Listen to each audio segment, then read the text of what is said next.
Cole, this morning I had a bottle of milk delivery at my front door because I live in 1950s suburbia, and printed right on the back in giant bold letters, missing Aaron Judge. Oh, last seen in the regular season. Where the hell is Aaron Judge? Who has climbed into his body and not been able to touch the ball with the bat? $40 million a year. They're paying Aaron Judge, and they're getting next to nothing from him in the postseason.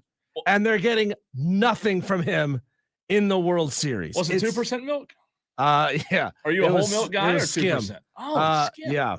It's just, I mean, when the lights go on and he's on the biggest stage, Aaron Judge goes from Godzilla to the Geico Gecko. Oh, Like what happens with a dude who's 6'7", who plays like he's 5'2" in the biggest situations?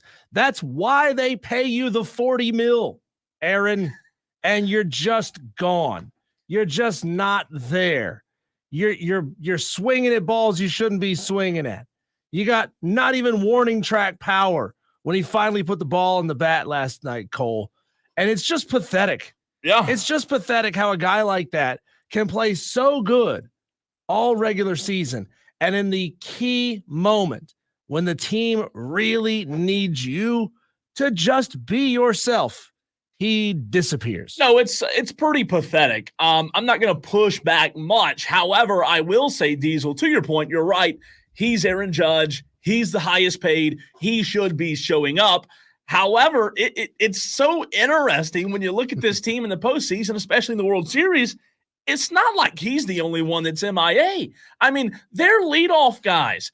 They're number one, number two, number three, Diesel. Torres, Soto, and Judge last night, 0 for 3, 0 for 3, 0 for 3.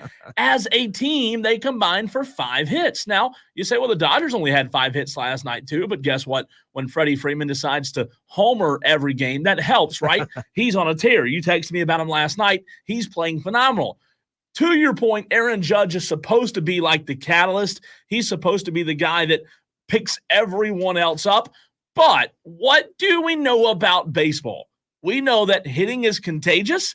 And Diesel, we also know that on the flip side of that coin, when you're not hitting the baseball, that's also contagious. And that's what you're seeing right now with this lineup. You know, when I was a kid playing, middle school and junior varsity high school baseball, there was a superstition, Cole, that when you were on a road trip, you were on always like those yellow school buses, because we didn't have like the white activity buses that could go 65 miles an hour instead of the yellow school buses that can only do 45 miles an hour. I was on the short bus, so that's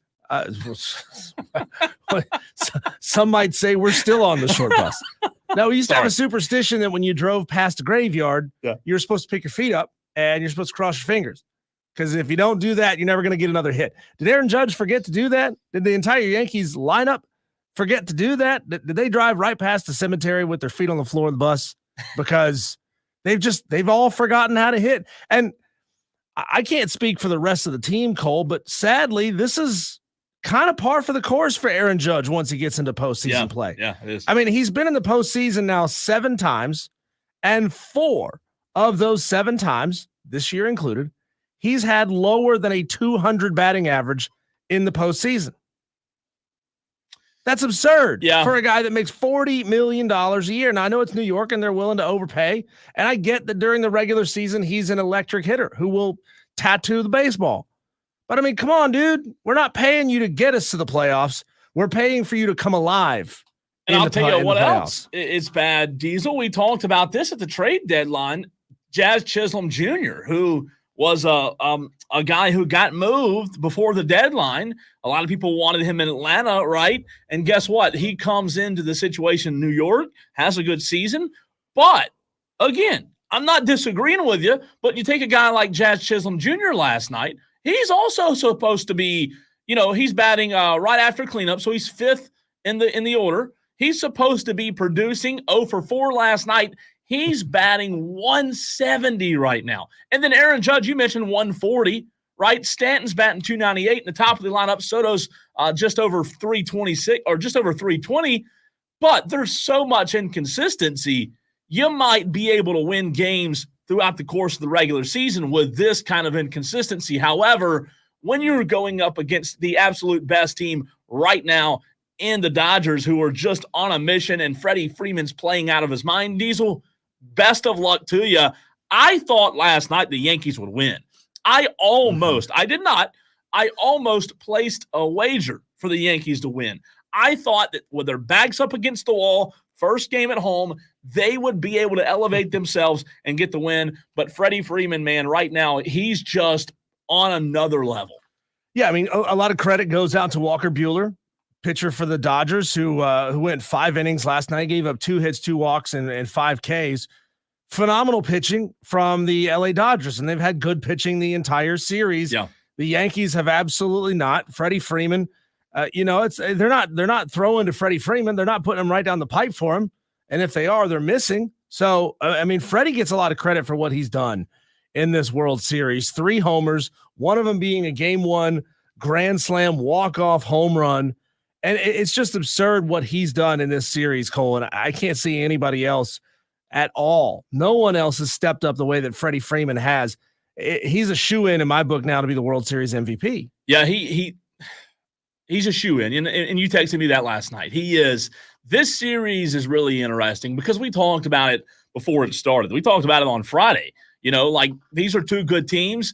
It's one of the most even series we've seen. But again, it kind of goes back to if you have those guys who are just abnormal, who do step up in situations where you're not expecting them to, like Freddie Freeman's doing. He only had 1 hit last night, but guess what? It was a home run, scored 2 runs, and guess that was a big lead. The Dodgers took a 2-0 lead and then went up 4-0. Then the Yankees scored 2 more to make it 4-2. I really hope and pray, Diesel, that this series isn't over tonight. I'm going to bet figuratively on the Yankees again tonight. And by the way, we're going to talk to Michael Duarte of NBCLA, good friend of the show. We had him on a few weeks ago when he was in the Mets dugout. He'll join us today at 5:20 to talk about this World Series where the Dodgers have absolutely demoed the Yankees in 3 games. However, you mentioned it before we went on the air, I'm still going to go with the Yankees tonight, despite them being down 3-0, and I know the Dodgers might look at this as a bullpen game. I think at some point the Yankees have got to get one. Yeah, there's never been a team that has come back from down 3-0 in the World Series. I don't have any faith anymore at all that the New York Yankees can do that. The only thing that I can think of, Cole, here is it's the last night of the world's last game in New York, so they may want to get this thing back to LA. Or am I mistaken there? Is it a 2-3-2 format? It is in it's in New York tonight. Yeah. And then yeah. The next game, let's see. If they needed game 3 tomorrow would be Diesel in New York. Well. Okay, excuse me. So apologies there for getting that wrong. When they jerk around with these when these formats every single year, you forget how they do things, right? In the NBA, they go back and forth for the series. Baseball is a 2-3-2. So, the fact that they are running the entire bullpen out there, that might be the only thing that saves New York. I can't think that a team that's won this many games over the course of a season, Cole, 94 games, gets swept in the World Series. And that, as we've talked about for the last couple of days, would be absolutely ugly and horrible for Major League Baseball. They need this series to stretch. They need to continue on with the great TV ratings that they've enjoyed up to this point in the postseason. Starting for the Yankees tonight is Gill. And Gill, let's see here. He had Lewis Gill. He is only other postseason appearance of 2024 was to start in the ALCS against Cleveland. He's a rookie, right? I believe so. Let's see if it says it on here. I believe he's a rookie. He's from the Dominican Republic. He might be. Only other postseason appearance Diesel was in the ALCS against Cleveland. Lasted 4 innings, gave up 3 earned runs on 3 hits while striking out 3. He's a good pitcher, but again, what's crazy about tonight is even with the Dodgers going with a bullpen game and Lewis Gill on the mound for the Yankees, you don't have this tremendous amount of confidence betting on the Yankees tonight. That's what's scary. No. And they're supposed to be this was supposed to be the most even series ever, right? We talked about it on Friday, and you mentioned it. Aaron Judge, he's 1 of 12 in the World Series and 1 for his last 16 Diesel in the playoffs, which is his last 4 games. When you look at what Aaron Judge has done in the World Series, it's been next to nothing. Shohei's 1 of 11 in the World Series with 1 RBI. But Shohei's got an excuse. He has an especially excuse. After the Game 2 injury. He's got an excuse. Aaron Judge doesn't have an excuse. No, He's not even putting the ball in play. Mm. That's how ugly this postseason has been for Aaron Judge. And by the way, I was wrong. Gill is not a rookie. However, he's only played prior to this season, Cole. He'd only ever played in 7 games, 6 games in 2021, 1 game in 2022, nothing last year. And this is his first ever trip to the postseason. So he is effectively a postseason rookie. Never played in the postseason before. It'll be interesting. I really think, again, if you asked me right now, if I had to put money on it, I would say the Yankees do win by a run, maybe 2. Like, my whole thing goes back to you have to have a little bit of pride. You have to have a little bit of pride back against the wall. It's a tall order. They're not digging out of the 3-0 hole. We know that. But if you can somehow keep Freddie Freeman down and you can somehow keep Freddie Freeman from homering when runners are on base, you've got a shot because of the way we mentioned Shohei's playing with an injury. We know that.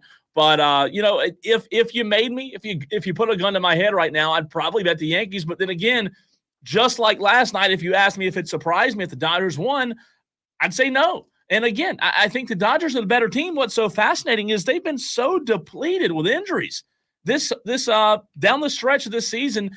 Yet, despite the injuries, they're continuing to roll. And they're clearly the best team. And I know Dodgers fans out there who have had the highest payroll in baseball for a very long time have got to be excited because the 2020 World Series, as I said on Friday, Diesel, it did have an asterisk beside it because of COVID, because of how the playoffs were seeded and other things like that. But this is a true dominating season, one Dodger fans can actually be proud of. It's Wire to Wire with Diesel and Cole Bryson.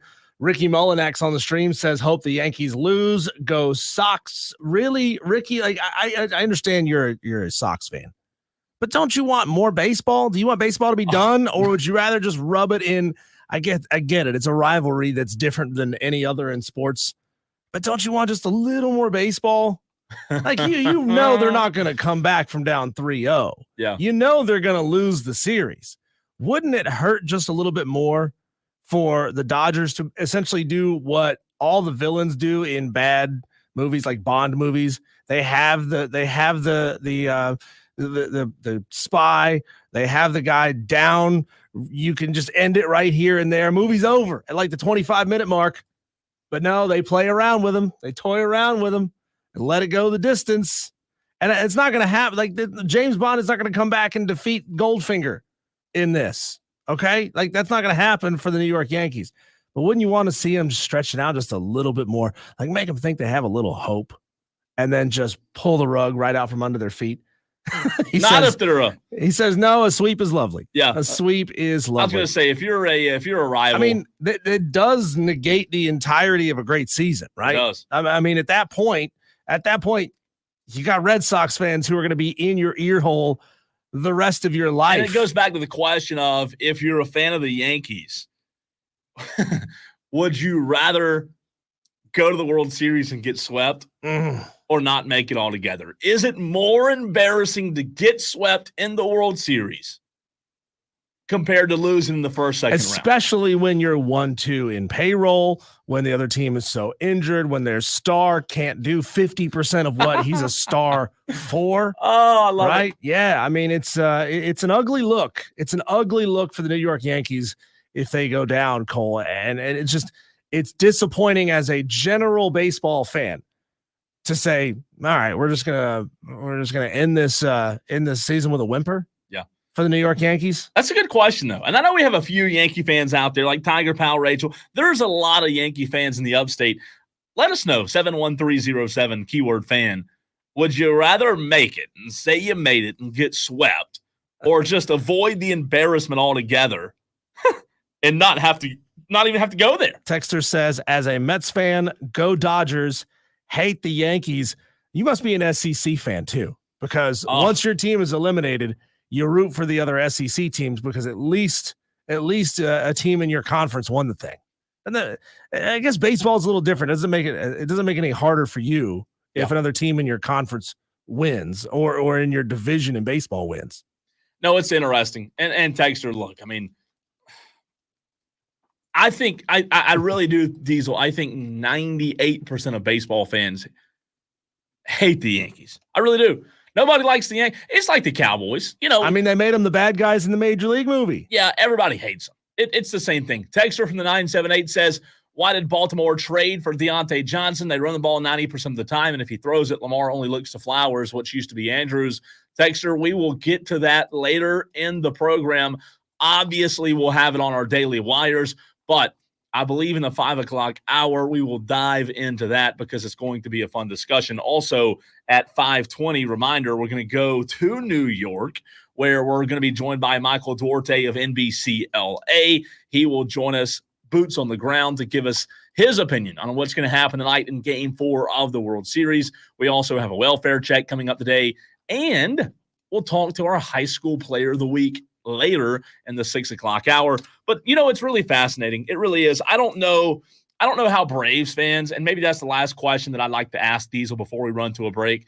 I don't know how Braves fans are pulling for this World Series to go or finish, obviously with the Dodgers up 3-0. I can tell you, as a Brave fan here, I don't care who wins. I could really care less. No interest, no vested interest in either the Yankees or the Dodgers. Just wish it was Atlanta there. Yeah, I mean, I want it to be a better series, right? I want it to give me a reason to watch. Well, that's true. World Series baseball is supposed to be can't-miss baseball. It's supposed to be two teams throwing body blows at each other like the Rocky movies, right? I want to see that. I don't want to see these sad games from the New York Yankees. I mean, when it's like this, Cole, you can turn it off by the 5th. Nothing's going to happen. Nothing's going to happen. You turn it off. The star isn't showing up. And the stars, I'll make it plural, even with Ohtani's injury. And I know you can't control that. That's an uncontrollable. So you can't really put that blame on him. But you got a roster full of stars, and they're not showing up either. No, they're not. But everybody wants to see, like, Aaron Judge, Ohtani go at it and really dictate the course of the series. And that hasn't happened. And I think that's the biggest surprise. And I'll be very interested to see, and we'll ask Michael Duarte. We'll see some ratings come out over the next few days, I'm sure, Diesel, but I'll be very intrigued on how this 3-0, potentially 4-0 sweep, if it were to be swept tonight, if the Dodgers go up 4-0 tonight and end the series, I will be very interested to see how that affected the ratings, because Game 1, the ratings were probably here, right? Freddie Freeman walk-off, grand slam. It was a Yankees lead. But after that walk-off grand slam, Diesel, it never seemed like the Yankees were back in. Broke their spirit. It did. It broke it in Game 1. And I'm sure the ratings for Game 1 were fantastic. I'll be interested to see it when they come out. They may already be out. I'll look for them during the break. But you're right. It did break their spirit. And since then, they really haven't been competitive. It's really interesting, though. Game 4 tonight in New York. Again, we'll talk to Michael Duarte of NBCLA at 5:20 to get his insight on this Game 4. Coming up next, though, Diesel, we have a altercation between an NFL player and a media member. You know how last week you and I talked about what's the word I'm looking for here? The tension in the Big D, the tension in Dallas with Jerry, getting off on a reporter, on a radio host asking a question. And now tempers are flaring after the game between a pro player for the Cowboys and a reporter who was in the wrong. We'll figure it out next.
this conversation before, Diesel, about podcast and the way the new world has gone with media, social media.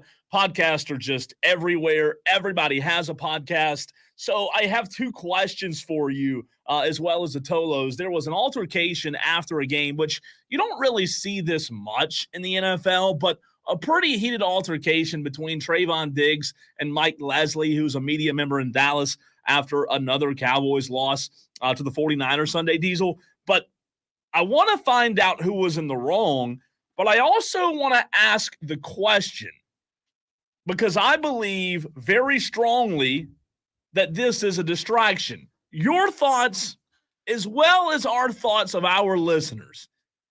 Is it a distraction in your mind for a player on a team who's a star to host a podcast during the season, have other players on from his team as well as other teams? Because to me, it seems like a pretty hefty distraction. Here's the altercation that I'm referencing that happened between Trayvon Diggs and Mike Leslie over the weekend after the game in San Francisco. From that, out of that whole play, that's what you took from that. You don't know football. You can't do nothing that I do. You can't go out there and do nothing. Stay in your lane, buddy. Stop playing me, bro. Just asking the question, Trayvon. I mean, I'm happy to have you answer the question. Out of that whole play, that's what you took from that. That's what you got from that whole play.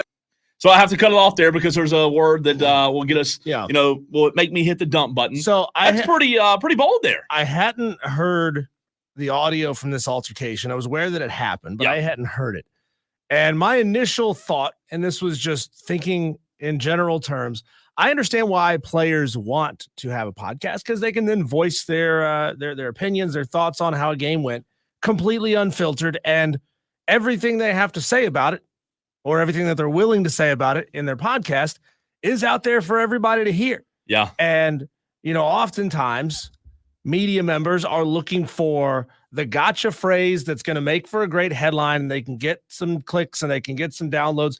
And I'm not begrudging any media member for phrasing and choosing to frame something that happens or something that someone says in a particular way to get clicks and downloads. You know why? Because we're all in the clicks and downloads business. Yeah. It's bad when you intentionally misrepresent something that someone says. It's bad when you make it appear like it's a quote. Yep. Like you're quoting what somebody says versus when you're paraphrasing what somebody had to say or trying to capture the spirit of what someone had to say. So I understand why players want to do it because they get to be unfiltered. Mm-hmm. So I'm with you. I completely agree. I have no pushback to anything to that point. My only issue, again, is I'm going to play the altercation one more time, 16 seconds, and then I'll play the response that Trayvon gave on Micah Parsons' podcast, Diesel. So remember, Micah Parsons, the linebacker for the Cowboys, isn't even playing right now, right? He's hurt. He's not playing. However, his podcast must go on. So Micah has Trayvon on the podcast. But one more time, here's the altercation. I thought Trayvon crossed the line. Out of that whole play, that's what you took from that. You don't know football. You can't do nothing that I do. You can't go out there and do nothing. So first of all, like that's what you took from that. You can't do anything I do. Like you could tell it struck a nerve. Whatever Mike Leslie said struck a nerve. You can't do it. Well, no crap, Trayvon. That's why he's a reporter, and that's why you're being paid millions. Like, let's state the obvious some more there. Well, hey, Cole, look at what's going around in play-by-play. Look what's going around in color commentary. Look what's going around on the guests that they choose to put on sports punditry TV shows. There's an increasingly high number of former players because they played the game. They know how it goes. They've been in locker rooms. Yeah. They understand the struggles that players go through in a different way than reporters ever could, right? Because reporters sit in an office. They sit at a desk and they write. Players live in the gym. They live in the locker room. They live on the field. And it's just something that reporters can't do. And we've seen, Cole, a tremendous number of former players find success and be quite good at being on television and at being on the microphone. So this whole notion of you can't do what I can do, but essentially I can do what you can do, which is get out there in front of the people and talk to them on my podcast. I think he's technically correct here. Well, if not being a little bit of a jerk. So a lot of bit of a jerk. I'm with you there. However, what I would say is before I play the reaction on Micah's podcast, Diesel, a lot of former players do have the ability to go and do what the Mike Greenbergs of the world are doing, right? A lot of those players, like the Shaquille O'Neals, like the, you name it, whoever you want to name on NBA TNT, the Kenny and the Chuck, a lot of those players, to your point, do have the ability to go and create content and be good on television, but not all of them do. Not every single athlete, just because, again, my biggest point is here, just because you played the game, and I've heard it myself too, over the course of broadcasting high school football and college games on ESPN Plus and stuff over the years, did you play the game in college? No, I didn't play. But guess what? Just because you played the game doesn't mean you can do my job better than I can. Sometimes you can. I would argue that some former players are better, but you cannot argue the fact that Mike Greenberg or Stephen A. Smith, who didn't play the game at a high level, don't know how to do their job because they didn't play the game. Those two at ESPN are two of the best in the business. So here's Trayvon's response on the Micah Parsons podcast the next day. After the game, I just happened to see it, and I looked, I clicked on it, I seen who it was. I was like, oh, he right here. I just saw you. So I went up to him, and I just spoke how I felt. I felt like there was a lot of emotions, just losing, coming out the game. We fresh off the loss. I'm a competitor, so, I wanted to win. So, just a lot of emotions, and, I just kind of let my, emotions get the best of me. But, at the end of the day, it still doesn't make it right for anybody just to be saying anything or just trying to throw dirt on your name or make you, seem like you're doing bad or a bad job, because, I feel like I played my hardest game yesterday. I felt like, I did everything I could. I felt like, I was tackling, setting the edges, just doing everything to help my team win. And for him to just try to throw that on my name, it just didn't sit right with me because you were like completely wrong. So that's Trayvon's response on Micah's podcast. So we're discussing two things here. We're discussing the altercation, but at the same time, the Cowboys suck. And the next day, what's in the headlines? Not, oh, they had a really good practice, they're getting better. Oh, the coach made adjustments. It's, Micah's podcast had Trayvon Diggs on, Diesel, in the midst of a 3-4, 3-5 record, whatever they are, losing record for the Cowboys. I just think there's so many bad looks. The Cowboys, as bad as they are on the field, right now they're doing a heck of a job of looking just as bad off the field. Texer says, so Diggs felt like he was used for clickbait, and then he gave the reporter his ultimate clickbait. Brilliant job by Stephon Diggs. Look, It's funny. I mean, look, people who consume sports content don't always necessarily want the highly polished media professional who got their degree from Harvard or where. They don't want that. Yeah. They don't care about that. They don't care about the journalistic integrity of the person who writes it. They don't care that that person went to broadcasting school.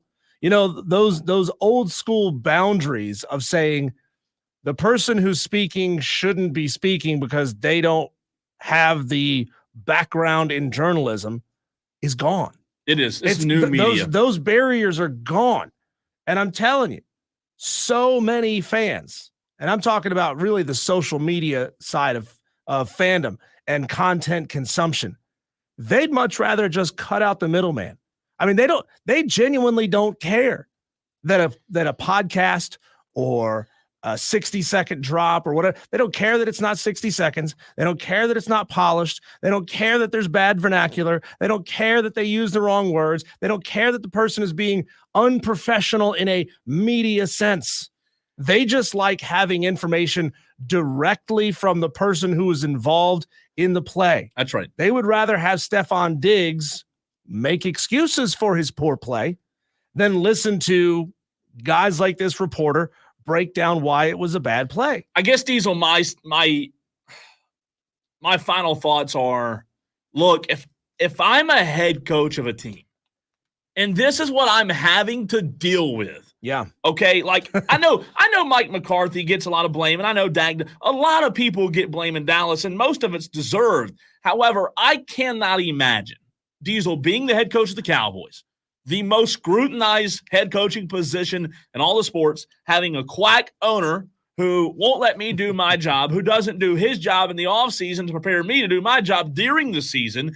And then I've got the stars of the team hosting podcast during the season, bringing on my other team members who just chewed out a reporter, who just cussed out a reporter, and I couldn't play the whole audio because there were a couple explicitives there. But, like, for all the crap talk that McCarthy gets and for all the hate that Mike McCarthy gets, I cannot imagine having to deal with all of the different spinning attributes and spinning the carousel of what is the current Dallas Cowboys. It'd be a massive headache. There's a 2-word phrase, Cole, that a lot of coaches use. I've heard almost every coach in every level of every sport use 2 words when he talks about how much cooperation he gets from his team. It's called buy-in.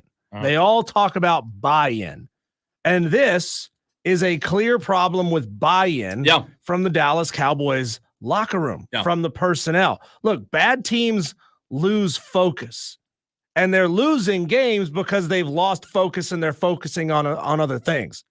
I'm gonna do my best Nick Saban. All right. They're losing focus. All right, because you're focusing on the wrong things. All right. I like it. You're worried about, hey, when can I say my piece on my podcast to cover my ass and make me look like I didn't do anything wrong on the play where I got toasted for 80 yards. Yeah. All right. And then on the other side of that, Cole, the good teams, they keep all that stuff internal. Well, you don't see the best teams in sports allowing things like this to get out. And those who do, those really good teams and that have players that do their podcasts and do other things, they keep it buttoned up in a way that it doesn't take away from the team. And to your point, it's very, very difficult, Diesel, to keep anything buttoned up or quiet in Dallas. Sure. In Dallas, you can forget it. 2 texts real quick before we run to a break. Texter says, the reporter may not be able to play football like Diggs, but at least he can speak and write coherently. ...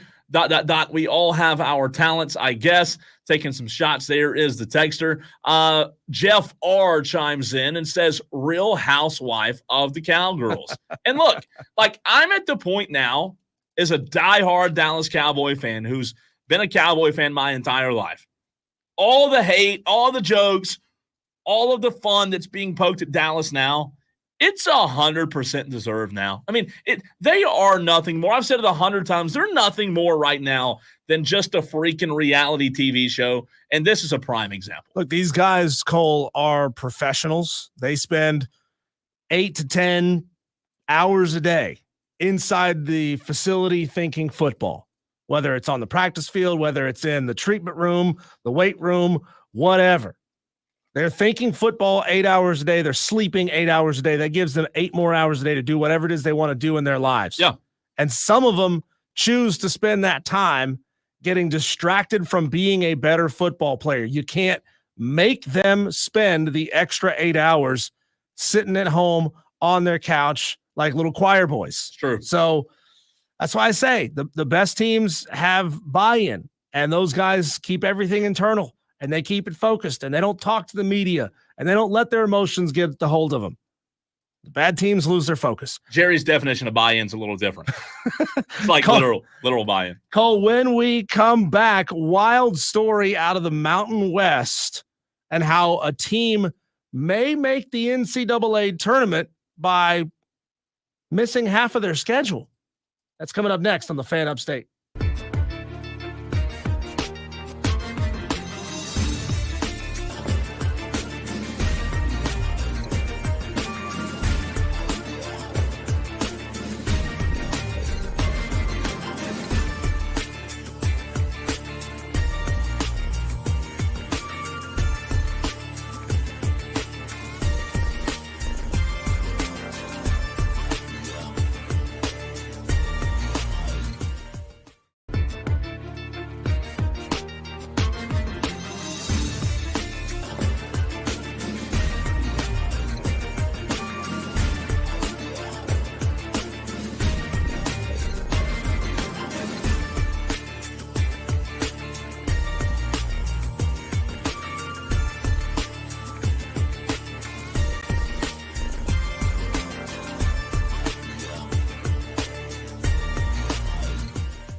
Cole, have you ever heard of a Division I athletic director emailing their counterpart at another school asking for restitution in the amount of $1,250 in lost concessions and parking revenue?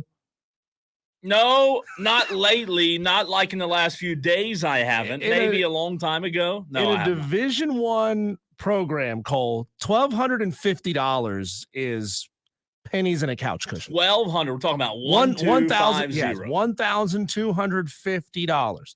It's pennies in a couch cushion. They could literally break that off for anything. Yeah, right. Because we get paid so much money, Cole. But no, that is what San Jose State is requesting of Boise State, requesting that they pay them $1,250 because Boise State refused to play San Jose State in a women's volleyball match, stemming from an as yet unconfirmed report that there is a transgender player on the Spartans volleyball team. So this all went down over the past couple of weeks, Cole.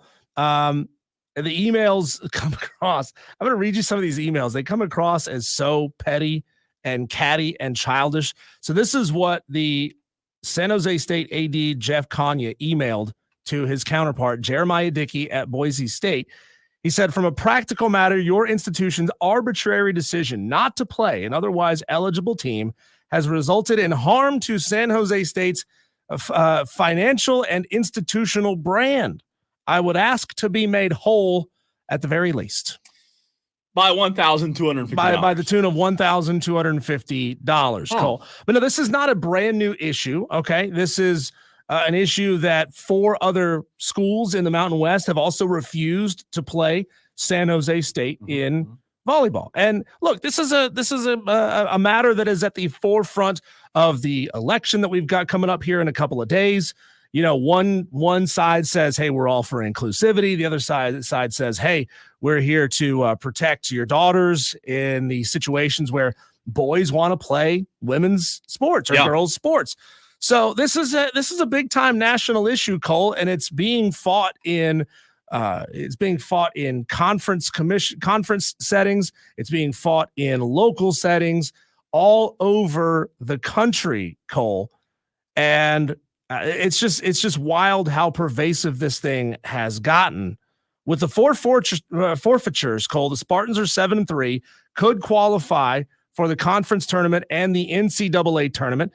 And then you've got to deal with this now on a potentially national scale because whoever ends up in the NCAA women's volleyball tournament could also choose to forfeit games and say, you know what, we're not going to be involved in something like this.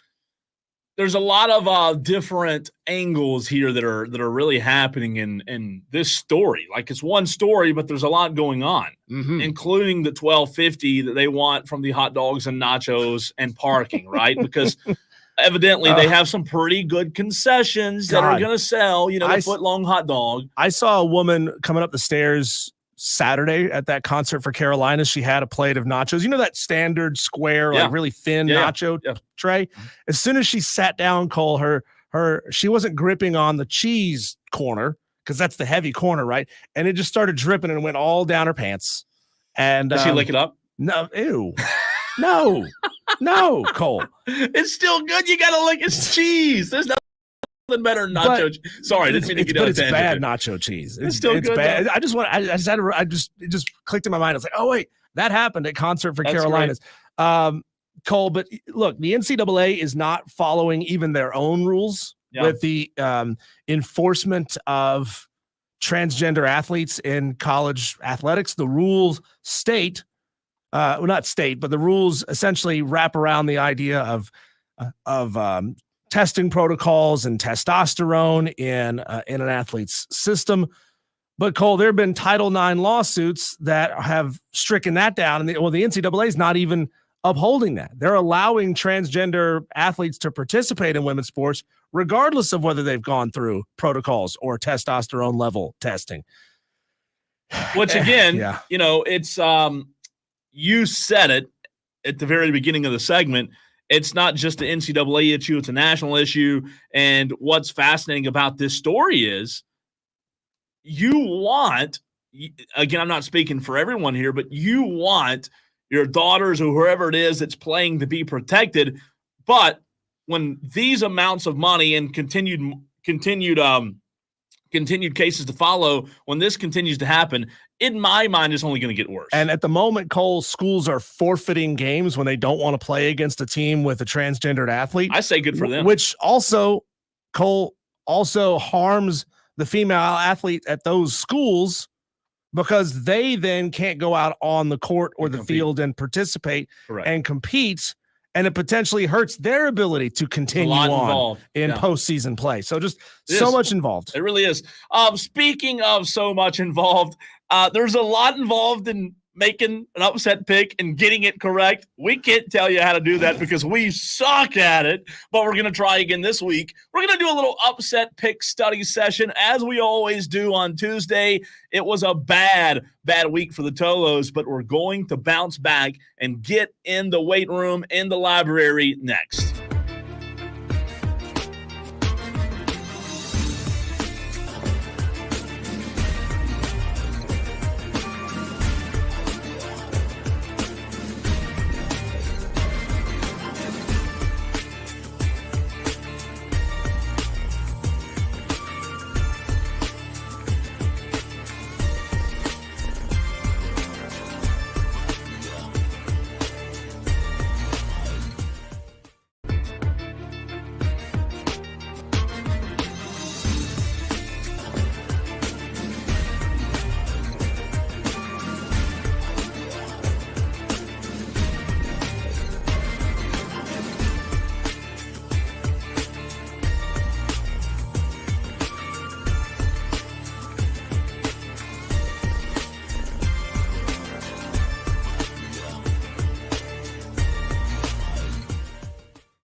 Well, there's nothing better, Diesel, than a new week. A breath of fresh air. A chance to not suck again. A chance just to kind of breathe.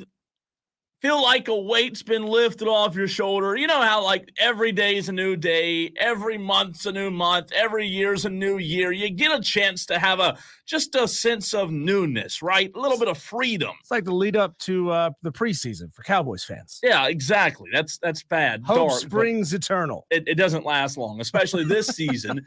However, that's what we're offering today, as it was a mighty, mighty tough week for the Tolos out there. What is a Tolo? I had somebody on Saturday night at a gathering ask me what a Tolo was. Turn on, leave on. That's what you are, the listeners. We ask you to turn it on and leave it on. So a lot of Tolos struggled in the Upset Picks Challenge. And Diesel, by struggle, I mean 2 of what? 127, 8, 9, 10, something like, not 120-10, that's not a number, but 128. How many ever we had last week? 2 Tolos hit. And that is the all-time lowest. However, congratulations to those 2 Tolos that did hit. It is time to breathe a breath of fresh air and have a sense of faith and renewal that we can all hit again this week as we do an Upset Picks study session and see who we like this week before this thing kicks off again tomorrow. Diesel, are you feeling better? You feeling uplifted, encouraged? I have to be. I have no other choice. The hesitation worried me, though. I was worried. I was worried. I was really worried for a minute. I thought you were going to say no, because we have a lot of Tolos who are discouraged. The percentage, by the way, was 0.8%. Of Tolos? 0.8% of Tolos who got in a pick last week. That's right. Got theirs correct. That doesn't really, the only problem with that, it doesn't really give a lot of Tolos hope, but that doesn't happen often. Wesley says, can I remove myself from the Upset Pick Challenge, No, you're please? here for life. You can't take it anymore. We're sorry. Ain't going nowhere. No, you're not going anywhere. You have to suffer with us, Wesley. If we have to suffer, you have to suffer, because that's what we do as Tolos together. We suffer. It is the Upset Picks Challenge. We know that every single day we get new Tolos who have never listened to the show before. So tomorrow begins a new week of Upset Picks. You pick an outright underdog or an underdog to win the game outright. For example, if you liked Penn State to beat Ohio State on Saturday, you'd pick Penn State to beat Ohio State. You text it into the show tomorrow with your name, the game, and the amount of points. But it's our job on Tuesday, Diesel, to educate the Tolos.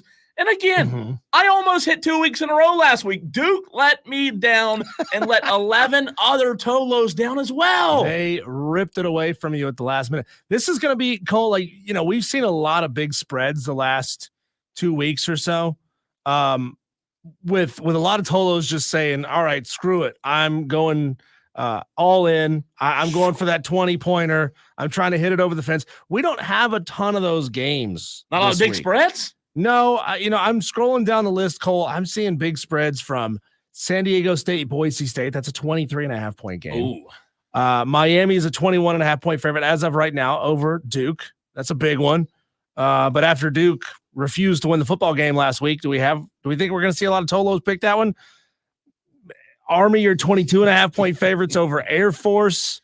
Michigan, Oregon State. That's a 2-touchdown game. Yeah. Florida. So we don't have a ton of the big ones, and the big ones that we have are far more implausible than the big ones that have hit already this season. Okay. So texters, let us know what you think of the slate of games this weekend. Also, you can ask us about a certain game. Don't get mad though when you make a pick based on what we think and it doesn't hit, because we've struggled. Texter says, what do you think of the Oklahoma-Maine game? Texter, is that a serious text? I mean, you cannot be serious asking about Oklahoma and Maine. I would imagine, Diesel. There's no spread on that game. Oh, okay. I was going to say it'd be monstrous. Yeah, we use ESPN.com for our spreads, and that may change. It may leading up to tomorrow at 3:00 when we lock the spreads in. Yeah. But as of right now, Texter, there is not a spread on the main Oklahoma game, so you're not going to be able to pick that one. You're not going to pick it. DB says, I bet Vandy goes big this week with the picks. Madcraft asked, Michigan over Oregon? No, not for me. Yeah. Not for this guy. This is another crazy one, and I had this one on my list called Vandy over Auburn. Auburn's favored by 7 at home. That's a 3-5 Auburn team who are 1-4 in the SEC against a 5-3 Vanderbilt who have some sort of magic horseshoe stuck up their butt somewhere. Yeah. Somebody's got it. You just can't see it on TV because there's a lot of pads. But I don't see why Auburn are 7-point favorites against Vanderbilt. Explain this. You leaning that way? Are you interested? It's one that I'm interested in. That's for sure. I mean, Vandy feels like they're being disrespected for being Vandy, but this is not your grandpa's Vandy. And it's in the dangerous confines of Auburn. Right. At Jordan Hare. Jordan. Jordan. I can't even say it right. God. How do you spell Jordan Hare Stadium? Jordan. Is it spelled Jordan? Yep. It's Jordan. Yeah. You stupid. You know what's down in northeastern Alabama. You could call him it's cousin. Jordan. Yeah. Okay. It's Jordan. Like you don't know. Number one, you don't know what your mascot is. Number two, you can't even pronounce the name of your own damn stadium. Madcraft says good information on the Michigan-Oregon game. Now I'll select that one. You can go ahead and select it, Madcraft, but I'm telling you right now, that one's not good. Michigan's not beating Oregon. Michigan is not beating Oregon. I said it slow yeah, so we was could play it back. Last week, and I went with the big hitter, You and did. I got stomped. Like You it did. was over. It was over like 2 drives into the first quarter. I cannot wait. I have a few that I'm interested in. I want to hear more of yours, Diesel, but let's hear what Billy Horn, a Tolo of the show, has to say. 844-FAN phone, 844-326-3663. The phone lines are open if you want to get in on the conversation. What's up, Billy? How we doing, gentlemen? Good, Billy. man. 3 games that I would like to hear your opinion on. You gave me one. I still think Vanderbilt is getting a little disrespected. They've been in every game but one all year. I mean, come on. They played toe-to-toe with Texas and only lost by 7. And you're telling me they're the underdog at Jordan Hare Stadium. That makes no sense. I want to know your thoughts on Texas Tech versus Iowa State. I like that game. And I also like Kentucky over Tennessee. Boys, what do you think? Interesting, Billy, because I also looked at Texas Tech, Iowa State. It's a big spread, by the way. Texas Tech is consistently pretty good on offense. They put up a lot of points, but they are wildly inconsistent on defense. Some games they give up 35. One game they even give up 59 to Baylor. And then they followed that up with 2 games where they gave up only 22 points. So you never know what Texas Tech defense is going to show up. And Iowa State is not really out there running up the score on anybody. So I think there's a better than decent chance Texas Tech stays in this game. Now, the next one you asked about, Billy, was Kentucky, Tennessee. Is that right? That is correct, gentlemen. Billy, Tennessee's favored 16.5. Look, Kentucky, could they keep the game close? I think they could. However, here's the question you have to ask yourself there, and the question I ask myself as well. Do you have enough faith in Kentucky on the road on a Saturday night to upset Tennessee? I don't. I don't know if you do or not, Billy. I don't, but it's one of those games. Watching Tennessee over the last couple of weeks, it's been sloppy. It has. Early in the year, Tennessee looked really, really good. Here lately, not as well as before. And Kentucky just seems to play well against Tennessee the last 2 years. Should be fun to watch. Thanks for the call, Billy. 844-FAN phone. That's the way you can get in touch with the show. With that game, Cole and Billy, I hope you're still listening at the moment. Kentucky's on a 3-game losing streak where they can't score. Yeah. They can't score. I just don't have faith They've in lost Kentucky, Diesel. Auburn, at Florida, and Vanderbilt. The Vanderbilt and Auburn games were at home in Lexington. They've lost 3 in a row. Their only good win of the season was against Ole Miss. That great win for Kentucky. Yeah. But they still didn't score a lot of points in that game. They only put up 20 points there. They kept it close against a Georgia that played their worst football game in a long time. They got blown out by South Carolina. I mean, I'm thinking this spread should be bigger than it is. Yeah, I'm not taking Kentucky. The spread on this one was 16.5. Honestly, I think 16.5, especially with the game being at Tennessee, I think that spread could be higher. Yeah. Let's see, Diesel. Did you give all of yours? All of your leans? No, I also looked at Ole Miss at Arkansas. Ooh. Arkansas 7-point dogs in that game. Arkansas seems to be playing with a desire to save Sam Pittman's job. So I think Arkansas is a better football team than a lot of people give them credit for. They've been counted out and discounted all season long.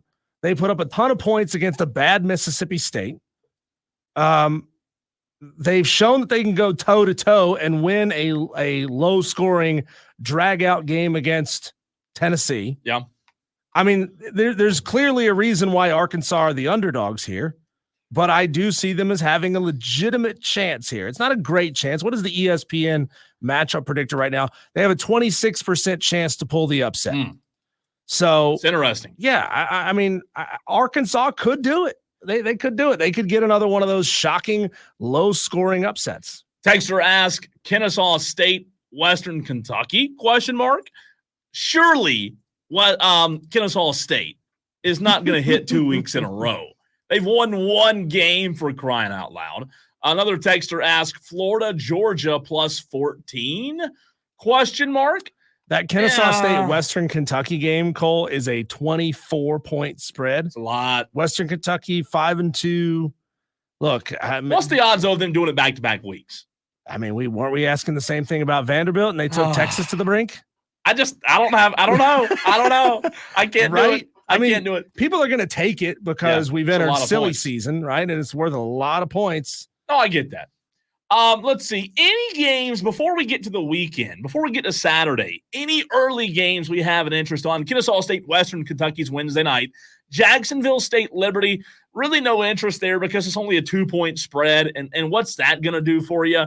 Not much. Thursday, Tulane and Charlotte is an interesting game. Charlotte's just been horrible this season, though, Diesel. They're 16.5-point dogs. Sorry, Tolos, you can't take New Mexico State, Florida International. Is that tonight? Yeah, Louisiana Tech, Sam Houston. Honestly, if game 4 of the World Series gets dull, I might flip on one of these games. Oh, I'll have these games on before I have the World Series. You know I love midweek random Tuesday football. I love it. I absolutely love it. And then Friday night, you have 3 games, Georgia State, UConn. Maybe some interest there as UConn's favored by 7.5. UCF, Florida Atlantic, nothing there, 3 points. However, if you want to get a little loco, if you want to get a little crazy, Diesel, at 8 o'clock on Friday in the Upset Picks Challenge, San Diego State's at Boise State. San Diego State, the record's not good, 3-4, but they're 2-0 in the Mountain West. Boise State's 23.5-point favorites. This one could put you pretty high in the standings. I'm not saying I'm going to take it, but I'd be lying to you, Diesel, if I told you I didn't take a peek at it. So the last 5 games, San Diego State has beaten Wyoming and Hawaii. Wyoming is 1-7. You didn't have to tell me that. Hawaii is 3-5. Don't tell me that. So San Diego State can't beat a good football team. They got beat by Washington State this past week. Close football game, 3-point game. They got blown out by Cal. So you're saying it's not going to happen? Boise State is better than both of those teams. I don't think it's going to happen. Matchup predictor gives them a 5% chance to win this one. Well, thanks for ruining that one. Mark Yellow Ducks on this YouTube stream says, Cole, I should take Kennesaw State because you talked me out of it last week and they won. Hey, we're not here to tell you what to do. We can sometimes give you bad information. Or we can. Just something wild happens. And that nobody can predict. You know, Ohio State, Penn State's an interesting game. I think it'll be a fantastic whiteout, Diesel. However, it's only a 3-point spread, so I wouldn't encourage anyone to go there. Duke, Miami, though. How about this? Like, Duke was absolutely pathetic last week. They were gifted 6 turnovers, and now they're a 21. Willis going to play in this game? Sadly. Yeah, don't play. Don't pick this one. Sadly. is your answer there. Did you mention Ole Miss? You did mention Ole Miss, Arkansas. I did. We talked about that one. I'm with you. I do find myself looking at that game, but again, 7 points. What does that really do for you? Texter asks about Florida, Georgia. 14-point spread on that one. Florida minus 14 or Florida plus 14. No, surely not. Florida's right? a 4-3 football team. It's a rivalry game. Look, Kirby is not gonna get punked in a rivalry game to a bad Florida team. I don't think so. I mean, that would be honestly. There's probably a lot of Florida fans who would rather lose that game because they're tired and done with Billy Napier. Yeah, they want to lose. They want to get their coach canned. They're tired of it. Texter, no, I don't see it. Texter did come back and tell us that that he saw a 35.5-point spread on the Oklahoma-Maine game. Again, Texter, we use ESPN.com's betting odds. You better contact ESPN. Yeah, you better reach out to them, ask for a spread on that game real quick if that's the one you want to take, because as of right now, as of today, there is not a spread on that game. And I have no interest. I know we briefly mentioned it earlier. Oregon, Michigan, I have no interest there. Even though it's at the Big House in Ann Arbor, I'm good. I'll pass on that 14.5-point spread. The Texas Tech Iowa State game, though, that you brought up, I do find myself a little bit interested there because of the point spread. It wouldn't be one that got you Diesel in the top 15 or top 20, of course, but it'd be a very, very big upset and a very nice win if you were to get that one in the Upset Picks Challenge. UL Monroe Marshall, I did look at that one. UL Monroe Diesel is at Marshall Saturday at 3:30. Mm-hmm. Marshall is favored by 10.5 at home. UL Monroe's a good team, though. They're 5-2, 3-1 in the Sun Belt. 10.5-point dogs. As of right now, my early lean is UL Monroe and Marshall. Well, think about this, Cole. Marshall has only won back-to-back games once this season. Is that right? Yeah, went win, loss, win, loss, win. So they're a back-and-forth kind of football team. And this could be the off week for Marshall. Man, the Sun Belt's so drunk this year. It's with just weird, Texas isn't it? State being good, with UL Monroe being good. It baffles the mind. It's weird. It definitely is weird. I also looked at App State Old Dominion, but that's only a 2.5-point spread. So yeah, not worth touching, right? Well, App State needed everything they had to beat Georgia State last week. They were gifted opportunities to win that game comfortably. And the defense just lets the offense down week in and week out. And then that's a game that's a very likely upset. It's just not a game worth taking because of the points. Diesel, the last one, Mississippi State, they're not good. They're 1-7, but they're 18-point dogs over UMass. UMass sucks. I kind of wanted to go a little wild and look at that one. And then if you believe in coaches being fired helping teams, Rice, who fired their coach, they're 10.5-point dogs at home to Navy. Maybe they come out and play motivated after a fired coach. However, I wouldn't bet against Navy right now coming off of a loss. So those are a few of mine that I'm looking at, but I'm looking at Marshall right now. And the Gamecocks, theirs is not big enough to intrigue me. Clemson, it is big enough to intrigue me. However, it being off of a bye Diesel with Louisville, that's what concerns me. Let's go to the phones before we run to a break. 844-FAN phone, 844-326-3663. Tom wants to chime in. What's up, Tom? Hey, guys. Hope y'all are having a good week. I got some big news. So I'm driving through downtown Summerville right now, and I saw a rainbow, right? Mm-hmm. So I see the rainbow, and I'm going to the end of it to get the pot of gold, right? Mm-hmm. And when I get that pot of gold, I'm going to go pawn it, and I'm going to put all the money, all the cash value on the Gamecocks Saturday night as my upset pick. Go Gamecocks, and I hope y'all have a good week because it's going to be a fun night in Columbia on Saturday. 2.5 points, though. Thanks for the call, Tom, as he drops the mic and, says, I'm out of here, Diesel. 2.5 points. You can pick it all you want, but what's that? I mean, that's not even going to move you up a spot, probably, is it? 2.5 points? And y'all had a rule last year on, taking small spreads like that. Yeah, we had the rule, but there was really no point in the rule. Like, if you wanted to be stupid and take a 2.5 point spread, You can be stupid. You can do it. It's just not going to help you much. It's not. I'm trying to find Tom on the list here real quick and figure out where Tom is. Diesel, I don't think Tom's on it. Has Tom hit on an upset pick all season long? I don't think so. Because we do have these results, the current standings up at twitter.com/thefanupstate. Scrolling down here, it's pinned to the top. I don't think Tom even has points. And by the way, Tom, we do appreciate you listening in Somerville. Yeah. Tom in Somerville. Oh, man, look at Rob Brown all the way down there in 103rd place. 103rd place. Half a point. That means, Cole, by the way, we have 6 Tolos at risk of falling off the leaderboard entirely this weekend if they don't hit on their picks. It's not good. Smitty, Chase G. Man. I know, man. I like seeing Smitty's name on the list, but sorry, bro. You got 1 point. Chase G, Trey from Kentucky, Eric in Spartanburg, Tolo, Phil, and Rob Brown sitting with 1 or half a point. And that also means Ruby Downs, Ben in Simpsonville, Falcon Jeremy, Forrest, Philip Rollins, and Gus Mosley. You guys could also fall off the leaderboard if you don't make a pick at all. You all have 2 points. Diesel, my last lean. I've got 2. I told you the Marshall game, but my last lean, I watched SMU Saturday night. They didn't look good. They're not a good team right now. They're not playing good. They haven't played good competition. 8 o'clock Saturday night, Pitt undefeated at SMU. Diesel. Pitt is underdog. It's a 7.5-point underdog. It wouldn't be a big win, but I do have interest there. By the way, what's up to brother BKL, who just found us on Twitter, who's also in the YouTube chat. Let's go.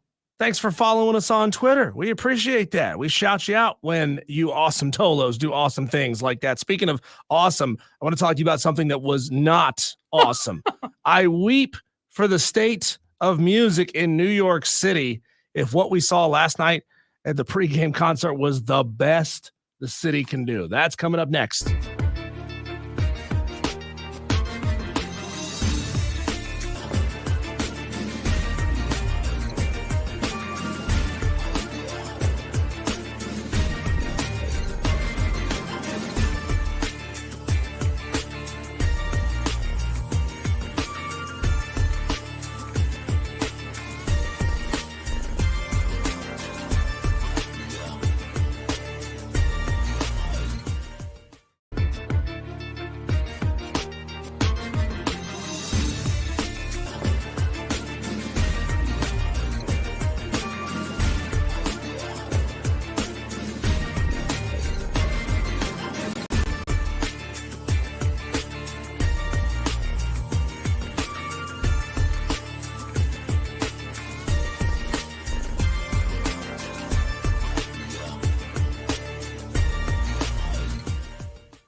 Cole, I know you're a connoisseur of hip hop because clearly you're very street. And the bed musically plays hip hop. Yeah. So, of course. Last night, Cole, if you had any trepidation, any confusion on whether or not you were West Coast hip hop, East Coast hip hop, that was put to bed last night. But what we saw in that pregame performance by a weird looking Fat Joe. Oh, you saw it, right? I did see his it, yeah. face looked like he just had a facelift. Mhm. It looks like he had his face taped back. His face was real shiny and stretched looking. But the rest of him, I didn't lose any weight. Like he lost all the weight in his face, but nowhere else. I have that problem sometimes. No, man, like watching that pregame performance, like you had all the time in the world to come up with a great pregame on-field performance. And Fat Joe mumbling and stumbling and bumbling his way through the words of his own songs was the best you can do. I feel for the state of New York. That was all they had. Yeah, that's the best. What are they going to do tonight? Who are they going to put out there, man? Like, I would rather them prop up the corpses of Joey and Dee Dee Ramone and have them go out and perform than watch another Fat Joe performance. It was terrible, especially when you consider the vibes that we got in game one. L.A. Ice Cube. Like, it was pure vibes. Yeah. Everybody in the crowd was dancing. Everybody having a good time. Well, LA's a more, I mean, I hate New York may not want to admit this, but LA's more hip than New York is. By the way, I'm now best friends with Brother Contreras on the stream. Are you? Because really? I found out he knows the neighborhood that I lived in New York City. And by the way, shout out to him. He told us during the break he was he is listening right now or watching on the stream live from the Bronx in New York. I mean, Tolos, that's what I'm saying. We're everywhere, not just South Carolina. Tom in Somerville. We had a listener in Northeast Texas the other day. Oh, SMU guy. In the Texarkana area. He texted back yesterday. We're growing, baby. And now, Brother Contreras in New York, appreciate you joining the show for the very first time today. You know, we should have a new thing, Cole, called 2 for Tuesday, where every Tolo's job is to share wire to wire with two people. They need to. They need to be doing that every day. Bonus points if you're sharing it with people outside of the upstate of South Carolina. Now, we love our upstaters, and that is the core of what we do here. And of course, we need you and love you and know you because, well, we get paid in bonus for reaching out to you.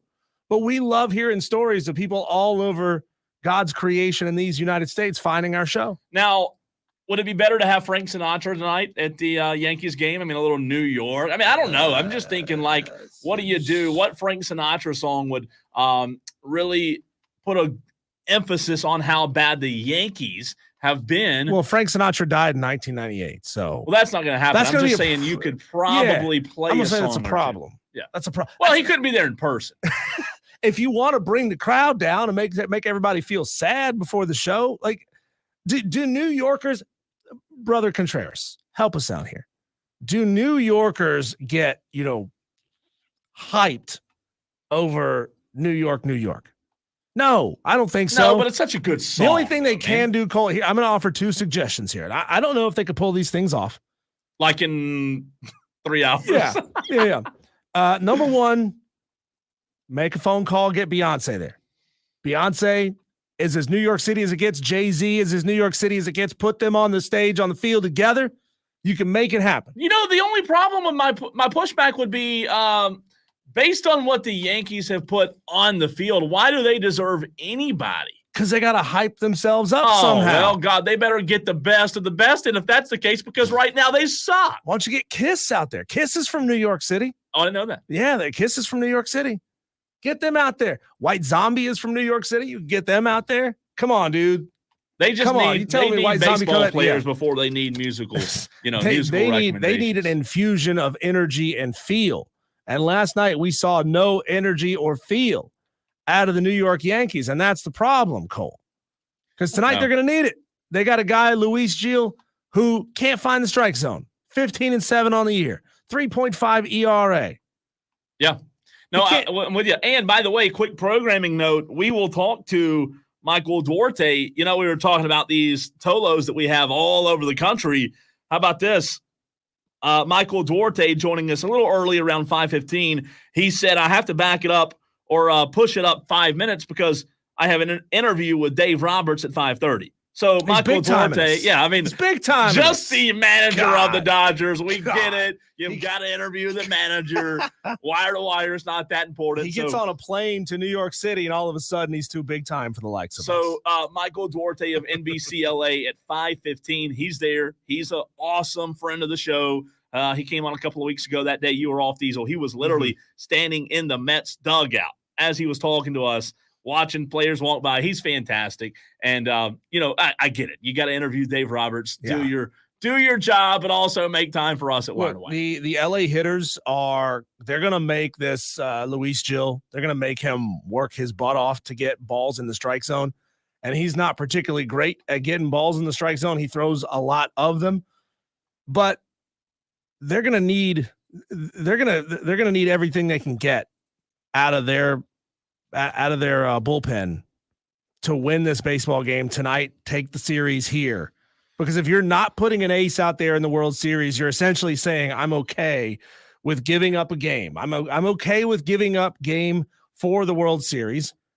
And we've never seen a team come back from down 3-0. Yeah. They may even be willing, Cole, to not throw an ace in game 5. And potentially, I mean, the bats for New York are ice cold, but they don't necessarily have to throw an ace in game 5. They could give up 2 straight games, take this thing back to LA and celebrate it in style in Los Angeles. Brother Contreras on the stream says, unfortunately, there's a big problem. The lineup is a mess up in the Yankees by Judge, too soft with the batting averages. Yeah, it's not good. There's a lot of problems. Tiger pal Rachel Diesel also chimes in on Twitter at the Cole Bryson at Diesel on Radio. She says, 1, I think it's awesome that Freddie's having an awesome World Series. Number 2, my Yankees are playing like hot garbage. # fire Boone. That's funny. So I think New York wins tonight, keeps this thing alive. You think they win tonight? Limping along. Yeah, I mean, there's too much pride. There's too much talent to say they get swept. You would think. But there's no clutch for this team. Aaron Judge can't touch the ball right now. Well, he can't put barrel on the ball. There's no reason for it other than he's just got no clutch in him. Well, I thought that last night. I thought, Yankees are going to win tonight. I mean, there's no way down 2-0 in New York they're going to lose. What do you think, Tolo? 71307. Start your text with the word fan. We're also live on Twitter, Facebook, and YouTube. You can watch the show there as well. Harold from Greenville wants to chime in. What's up, Harold? Hey, guys. I just want to kind of touch on the World Series bit, but I followed baseball all my life as a kid, and I was a big diehard Yankee fan. But in '68, I believe it was, Detroit. I believe they played Cincinnati. That was the year Denny McLain won 30 games, and they were down 3-1. And I understand that was the first time a 3-1 team come back to win the series. And also that last game, Denny McLain pitched in that game. To help win it. Mm-hmm. But that's a Tiger. I was a big Yankee, but hey, I'm an American League fan, And as far as I think the Dodgers going to sweep them. That's just my gut. I think they're going to win tonight, unless they want, this. The Yankees in '96, the Braves took the first 2, and then they swept the Braves, and then Baltimore went in '97, '98, '99. They swept them, the 2 teams, the Padres and the Braves, and then the Mets. So that's as close as I've ever seen, as far as the Yankees with them, except for that when Boston, the year they won it, they were down 3. They had a 3-0, and Mariano Rivera, the best relief pitcher in baseball, was on the mound. And the Boston Red Sox salvaged that game. They won and come back and won 4. But listen, on this Tolo, my debut wasn't good. I picked Navy, and So I'm 13. Does that mean I'm 13 and a half in the hole? No. No, Harold, you can't go below 0. You can't lose a point. So I'm sitting at 0. Yeah, All you're right, still at 0 with everybody else, and you got. Okay. That gives me a little bit more. Yeah. Because I tell you, I picked the one. I think I was the first one to call and pick that game. Yeah. And about 17 others behind me picked it. And by the way, one of the most popular upset picks last week, if I'm not mistaken. Harold, also one of our Tolos on the YouTube stream, DB says, tell Harold I am also a Navy alum. Go Navy, beat Army. There you go. Absolutely. Appreciate you, Harold. Thank you, sir. And hey, you got 24 hours, 23 hours basically, to make a decision and hopefully make a better pick. And I'm talking to all of you except for Ruby Downs and Gravy. Everybody else, sit in the corner, think about what you've done. We've got a lot of text to get to here, Cole. We've got a lot of messages that have come in. Texter said they would have had better rappers to choose from if everybody wasn't tangled up in the P. Diddy baby oil scandal. Oh, boy. Woo! That one went off the rails. Woo, yeah. Texter says everyone knows we do things better in the South. That's true. Everybody knows that. Texter with an 864 number, Cole says, I'm listening from Mother Russia. I don't believe that. I don't believe that either. Not with an 864 number. Let's see here. New York is played on the speakers after every Yankee ... home win. How about that? And it's quite hyped. So Texter says New York does get the Yankee fans hyped. Interesting. I like it. I like that song. Matt M corrects me and says Beyonce is from Houston. Yes, Beyonce is from Houston. Jay-Z, her husband, is from New York. Apologies for the mistake there. Yeah, please don't get birthplaces wrong of how dare we? Musician. How dare we?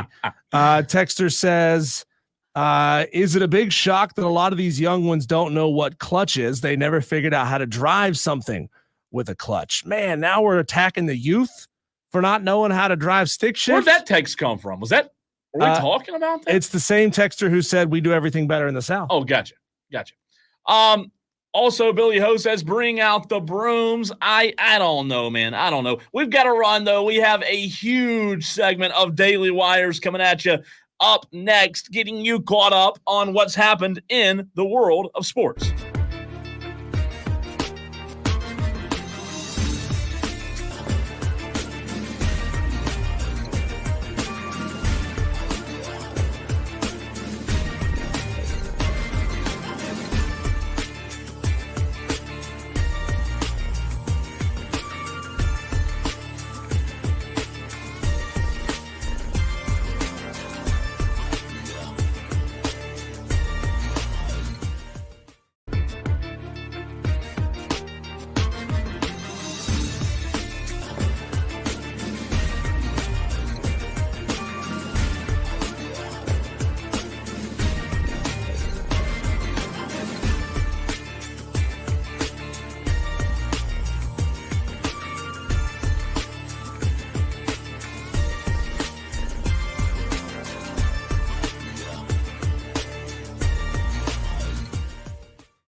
So much happening in the world of sports. That's why we wrap it all up into one segment and call it the Daily Wires. Getting you caught up on what's happening. You've got to stay current, man. And if you listen to Wire, if you turn it on and leave it on, if you Tolo, you're going to stay up to date on what's happening in the sports world. The Dodgers, we've talked about it. They took Game 3 last night over the Yankees. 4-2 win. LA goes for the sweep tonight at 8:08. We'll be joined by Michael Duarte of NBC LA at 5:15 on the show before he talks to Dave Roberts. Monday Night Football last night, Diesel. It was a low-scoring game at first. The Steelers defeated the Giants 26-18. Pittsburgh now 6-2 on the season, while the Giants dropped to 2-6. One good team, one bad team, both heading in opposite directions. Yeah, Pittsburgh with their quarterback controversy all season, it's not costing them anything. They're winning games. Believe it or not. In Green Bay, Wisconsin, it was reported that the groin injury that Packers quarterback Jordan Love sustained in the win over the Jaguars is not expected to keep him sidelined long-term. A source told ESPN, a very, very big piece of news for Packers fans out there because he right now is balling out. He looks pretty good.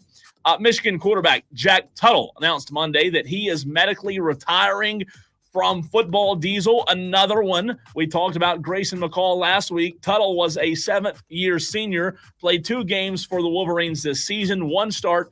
During the offseason, he underwent surgery to repair a ulnar collateral ligament in his throwing arm. Obviously, it wasn't because of head issues, but the arm didn't fully recover, and he has had ongoing issues and decided to retire because of it. Yeah, we're seeing a lot of college players make that decision, and it's more public than it's ever been, right? It's not like it's anything new for a college player to say, all right, enough is enough. I'm done with this. But we talk about it a lot more often. Grayson McCall going down with his head injuries, and he's ending his career because of that. Now Jack Tuttle doing the same thing because of shoulder or arm issues. Indiana coach Kurt Cignetti said Monday he remains optimistic that starting quarterback Curtis Rourke, is that right? Did I say that right? Yep. Can return to the lineup for Saturday's game at Michigan State. The Upset Picks Challenge, if you did not know, if you have not heard, it opens tomorrow at 4 p.m. Get ready, Tolos. We're making a comeback this week. Diesel, you better be ready. I'm ready to be disappointed again. Oh, come on. Yeah. Oh. This challenge is hard. This challenge is frustrating. You think you're on a roll, and then it humbles you real fast. In San Francisco, the Warriors guard Stephen Curry will miss the next 2 games with a left. I don't know what this is. I thought at first it was a left pectoral strain. Perennial strain? I'm not Perineal. sure. Where is that at? Perineal. Where is that? Do you know? Peroneal. I just thought. I'm sorry. I didn't mean to make you look it up. I just thought it's an ankle issue. Ankle issue. He'll be reevaluated on Friday. The team announced on Monday. I'm not good. I never was good in that class where you had to identify bones in the body. It's hard. Oh, it's so hard. Well, see, I learned that the foot bone is connected to the shin bone. Yeah. And the shin bone is connected to the knee bone. Outside of that, I'm lost on anything anatomical. Perineal tendons are the tendons that run down the outside of the lower leg behind the ankle bone and connect to the muscles in the lower leg to the muscles in the foot. Learned something new today. How about that? So it's in there. I mean, it's important. It's there somewhere. Yeah. You gotta have intact and healthy perineals. There is only one undefeated team remaining still as of today in the NFL. We're all shocked and surprised on who it is, right? The Kansas City Chiefs. However, maybe they'll lose on Monday Night Football 1 week from yesterday. They have Tampa Bay, who's without Chris Godwin, so that hurts. Tampa Bay currently 8.5-point dog. Yeah, well, the Chiefs, so long as they have the referees and Chris Collinsworth in their pockets, man, they're going to be just fine. No, you did not. Speaking of dogs, Clemson's currently a 10.5-point favorite over Louisville. Diesel on this Tuesday as we're getting closer and closer to the weekend matchup. South Carolina currently a 2.5-point underdog to Texas A&M. Carolina's going to win this game. The Panthers? No. I'm just kidding. I just wanted to hear you say that. That's true. The confusion. Why do South Carolina fans want to even associate themselves with the dumpster fire that is the Carolina Panthers just by using the term Carolina. That's funny. Speaking of the Panthers, I was kidding, by the way. The Panthers have made a trade today. They have traded wide receiver Deontay Johnson for a large pimento cheese sandwich per Adam Schefter. We called it yesterday, Cole. We called it yesterday. This team was going to move on from its most important pieces. I mean, if I'm Deontay Johnson, I don't want to be on this roster either. No. Like I told you, he woke up with Bryce Young as his quarterback one day, and the next day he has Lamar Jackson as his quarterback. He's not going to catch a whole lot of balls. Then again, he's not catching a whole lot of balls in Carolina either, right? But at least there, he has a real chance to be on a team that's going to make a playoff run. It's really interesting, man. We'll see how he does in Baltimore. An exhibition has been announced, Diesel, between the Savannah Bananas and the Clemson Tigers. How about that? 11-7, which is November the 7th, 2024. And that should be interesting. I'm aware of the Savannah Bananas and what it is they do, meaning it's kind of like Harlem Globetrotters, but for baseball. Yeah, kind of. Are they actually playing an actual baseball game with silliness in between? Or like could Clemson actually win this game, like a legit win against this team? No, it's just an exhibition. Oh, okay. No, but I think there will be some silliness in between. I really do. Also, Stephon Diggs, not good news. Traded to Houston. Now he's out for the season with a torn ACL. So obviously that's a big loss for CJ Stroud. CJ Stroud. I mean, you don't want that to happen at all. And then lastly, Diesel, South Carolina fans can go swing a golf club at Williams-Brice Stadium, Upper Deck Golf. Coming to Williams-Brice Stadium. It is a one-of-a-kind golf event set for May 25th, or May of 2025, rather. It's my birthday. We should go. There you go. In May. Do you want to come celebrate my birthday with me, Cole? In Columbia. Golf balls in Columbia. Yeah, I've always wanted to do that. But May 8th to May 10th is when this will happen, 2025, a part of the Upper Deck Golf event. So South Carolina fans can participate. It's pretty cool, though. Pretty cool. There is a whole, Cole, if anybody in our listening audience has ever played the Rock Golf Club in up in the mountains of North Carolina, and it's on our upstate golf card, by the way, there's a par 3 where your tee box, depending on exactly where you tee off, you are vertically somewhere like 100 feet above the hole. Ooh. And it's so hard to judge the distance on that hole when you only get one shot, right? Yeah. You only get one opportunity. It's almost impossible to get a ball onto the green. So if you're going to be hitting a golf ball from the upper deck and it's kind of doing a closest to the pin challenge and you only get one opportunity, that's tough. That's going to be a blast, though. I want to do that. Should be fun. I really do. When we come back, Cole, let's check in on some of our most vulnerable sports figures and coaches and beg the question, how are they doing? We'll do a welfare check next on the Fan Upstate.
Some of these coaches out there, Cole, they ain't doing so hot. Started off really badly in the first half of their respective football season. So we did a little pop in. We did a little check in just to see how those coaches are doing, right? Like if you call the police and say, hey, I'm worried about somebody, can you go do a welfare check? They just go knock on the door, check it out, make sure everybody's doing okay. So we're going to do that with a handful of the biggest coaches in sports. And we're going to be quick about this, Cole, because we are going to bring on a huge guest, Michael Duarte of NBC Los Angeles, who covers the Dodgers in the very next segment coming up just 13 minutes from right now. So let's get into it, Cole. Mike McCarthy, head football coach of your Dallas Cowboys. You should feel good about having a 45-29 record under Mike McCarthy. It's not phenomenal, but it's not awful. Problem is they're 3-4 this year, and it seems to be they're losing the locker room. I think they are losing the locker room. They are losing a lot of games more than they're supposed to. You're right. He has a good record. He went 12-5 3 years in a row. This one's interesting. I don't think the issue is Mike McCarthy. I don't love, however, the offensive scheme that the Dallas Cowboys have put on the field in recent weeks. It's a very vanilla offense that I'm watching week in and week out. But the reality, Diesel, is regardless of who the coach is, they still have Jerry Jones right there pulling the strings, having terrible off seasons where you don't get what you need to win games. So for that reason, if we're going scale of 1 to 10 here, I'll say 5 out of 10 for Mike McCarthy. I'll say 3 just because his owner is Jerry Jones. And once you become Jerry's boy, you're not going anywhere, right? Like he'll give you infinite amount of leeway, a long leash. Well, because Jason Garrett was there way too long. So you're right. I agree with you there. You say 3 out of 10. I say 5 out of 10. Now, here's what's interesting about this welfare check that we do. We do it most weeks. Things could change. The NFL season still has a lot of football to be played, Diesel. And right now I have Mike McCarthy at 5 out of 10, but who knows? 5 weeks from now, it might be more like 10 out of 10. If nothing changes, Cole, who's gone first? Mike McCarthy or Dak Prescott? Oh, Mike, because of the contract. Yeah. Yep. I think and this is the last year of Mike's contract, by the way. Yeah, very interesting. Let's move on to Mike Locksley, who is the head coach of the Maryland Terrapins. Sub-500 record in his tenure at Maryland. He's been there quite a while. Yeah, but he had 3 straight winning seasons leading up to this year. They're currently 4-4 overall, 1-4 in the Big Ten. Can't get a conference win, can't buy one. How you feeling about old Mike Locksley? You know, this one's an intriguing ask with Mike Locksley because a lot of people will tell you if you listen to people who have been with him and coached with him, a lot of people will tell you he's a good coach.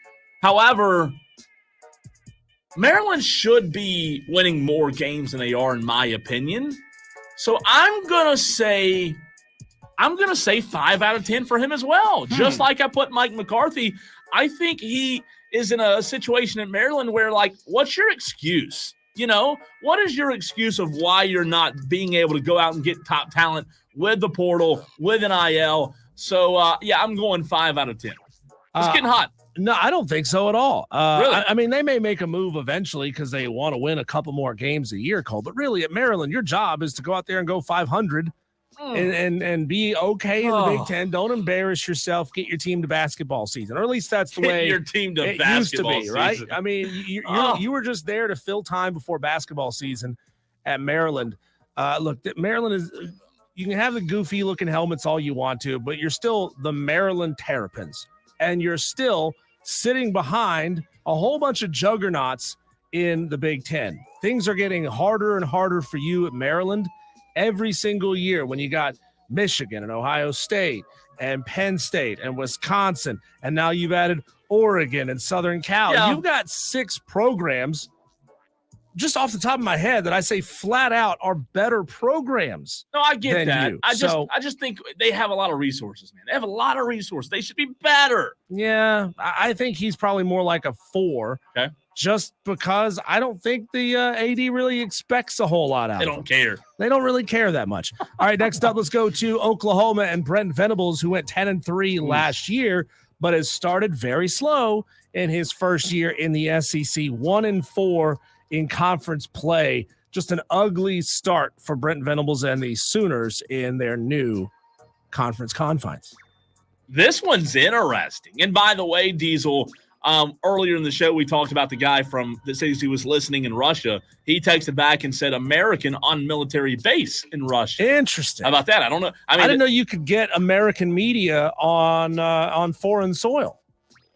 Speaking of foreign soil, Brent Venables, he doesn't deserve to be on a cool seat.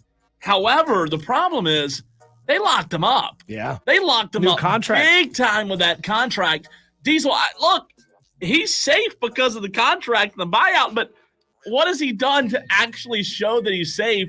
I hate to say it being a former Clemson guy, but I would say it's like a 3 just because he can't go. What are they going to do? They can't get rid of him. No, they're not going to get rid of Brent Venables. He won 10 games for him last year. And the powers that be at Oklahoma, whether you put any stock in this or not, this is what they're saying. Oh, it's a new conference. Oh, our schedule just got infinitely harder. It sucks, but hey, we'll figure it out. We'll get our collectives, set up and ready to go. We'll literally circle the wagons. We'll boomer those Sooners. And we'll get a whole bunch of money, and we'll be fine. We'll be fine in 2025. So I'm going to say Brent's more like a 2. I know. His contract is what it is. He's not going anywhere. He's not. But, God, they've been horrible. Cole, let's go down to the plains of Auburn, where Hugh Freeze is not working out so well. No. The experiment with Hugh Freeze, heading for his second straight losing season at Auburn. Here's the problem. Auburn wants to be Alabama, but they're trending more like UAB. Ew. Yeah. Ew. That's not good. And neither, in my opinion, is Hugh Freeze. I didn't like the hire. I was critical of the hire when they made it. I think it's 7.5 out of 10.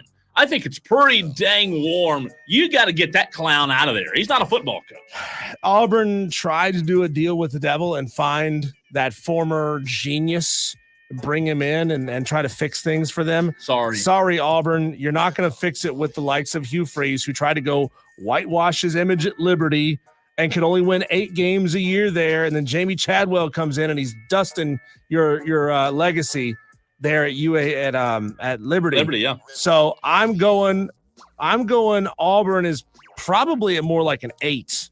Ooh, right now. They're not far off. I mean, they're hot, man. They're done with this Hugh Freeze thing. They should be. Yeah. They should be at least. We don't know what they'll do, but I'll tell you what they should do. They should get rid of him and go find a football guy because Hugh Freeze looks like a clown.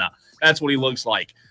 I'm not a big fan. Next up, Cole, let's go back to the NFL. Let's go to Doug Peterson at Jacksonville. 2-6 start for the Jags. 2 winning seasons in a row, but just barely over 500. And what depends on your perspective, squandering the Trevor Lawrence talent, or he just really doesn't have that much to work with anyway. This one's a tough one. Doug Peterson, the general consensus of people liked the hire. And the first year together, they weren't bad. They were actually pretty good. Made the playoffs. But it's been absolutely horrible ever since, Diesel. I tell you this, I think Doug Peterson has some heat. I don't know how much their owner actually cares, but right now, I'm going 6.5 out of 10. I just don't think whatever's happening right now, it doesn't seem like the players are on the same page and are executing the way the staff wants them to. So I'm going to go 6.5, and I know a lot of Tolos don't like the halves, but I'm going 6.5 out of 10. It's pretty hot. Yeah, Doug Peterson's seat is starting to warm up. People are maybe seeing past the charade of what they thought Doug Peterson was going to be, and they're going to start getting tired of it. You can't take Doug Peterson and at best, 600 coach or 550 coach into your brand new stadium. You're going to have to move on soon. I think Doug Peterson's more like an 8. Ooh. Yeah, he's an 8. Okay, I like that. Yeah, the talent will always stay around the team longer than the head coach will. Okay. And Cole, last up, let's go to Dennis Allen, head coach of the New Orleans Saints. Also a bad start for them, 2-6. Yeah. 18-24 overall in his tenure. I mean, they're looking back, remembering the good old days of Sean Payton and saying, man, what are we doing here? Well, here's the deal. They started off 2-0 and were the hottest team in the league. And then people realized, oh, they beat the Cowboys and the Panthers, right? 2 bad teams. And they've had a ton of injuries. They've had a ton of injuries.